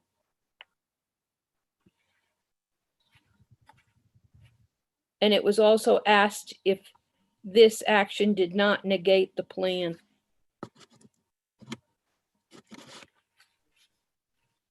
What, you wanted that added in? Is that's? Yes. We did discuss it. Can you tell me exactly what you want added?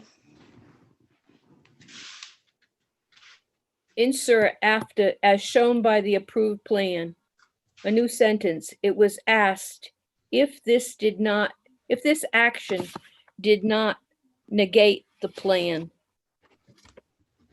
Who asked? Do you know? Do you want me to go back and look? No, it doesn't have to be specific.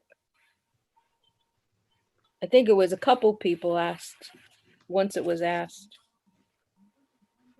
It was probably me. Okay, I have, it was asked if this action did not negate the plan. Right. Do you want me to put approved plan? No, This just- one was kind of tricky because, you know, it was a little confusing, so I tried Yeah, to be as clear. it was the same plan. We're talking about the approved plan. Okay. And you want me to put on top of Yes. instead of upon? Upon it, yeah. I think it makes it a little more specific. And then the sentence that begins with me, Ms. Eva remarked that the rules and regulations in place in 1988 insert were before the State Enabling Act had been adopted.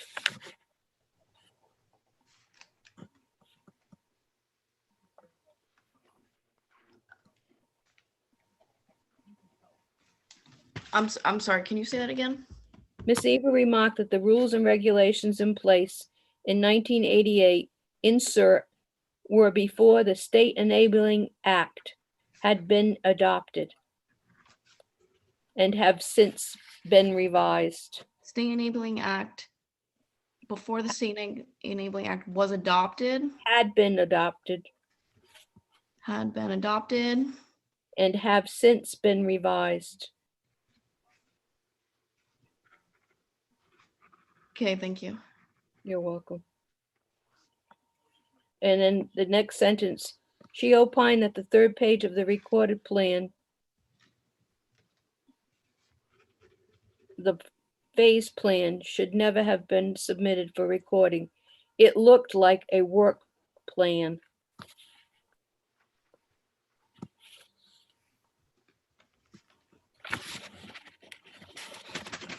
Do you want any of that capitalized? No, yeah, leave the phase plan as capitalized. No, what you want me to add? Do you want work or plan capitalized? No, you can leave it as lowercase. That's all I have. Nope. Rosemary, if that's, Election of offices. I think you should insert, instead of the board, I'm picky on this, I know. Insert planning board instead of the board. In both cases, for vice chair and for chairman. Chairman of the planning board for 2021 and vice chairman of the planning board, insert planning board.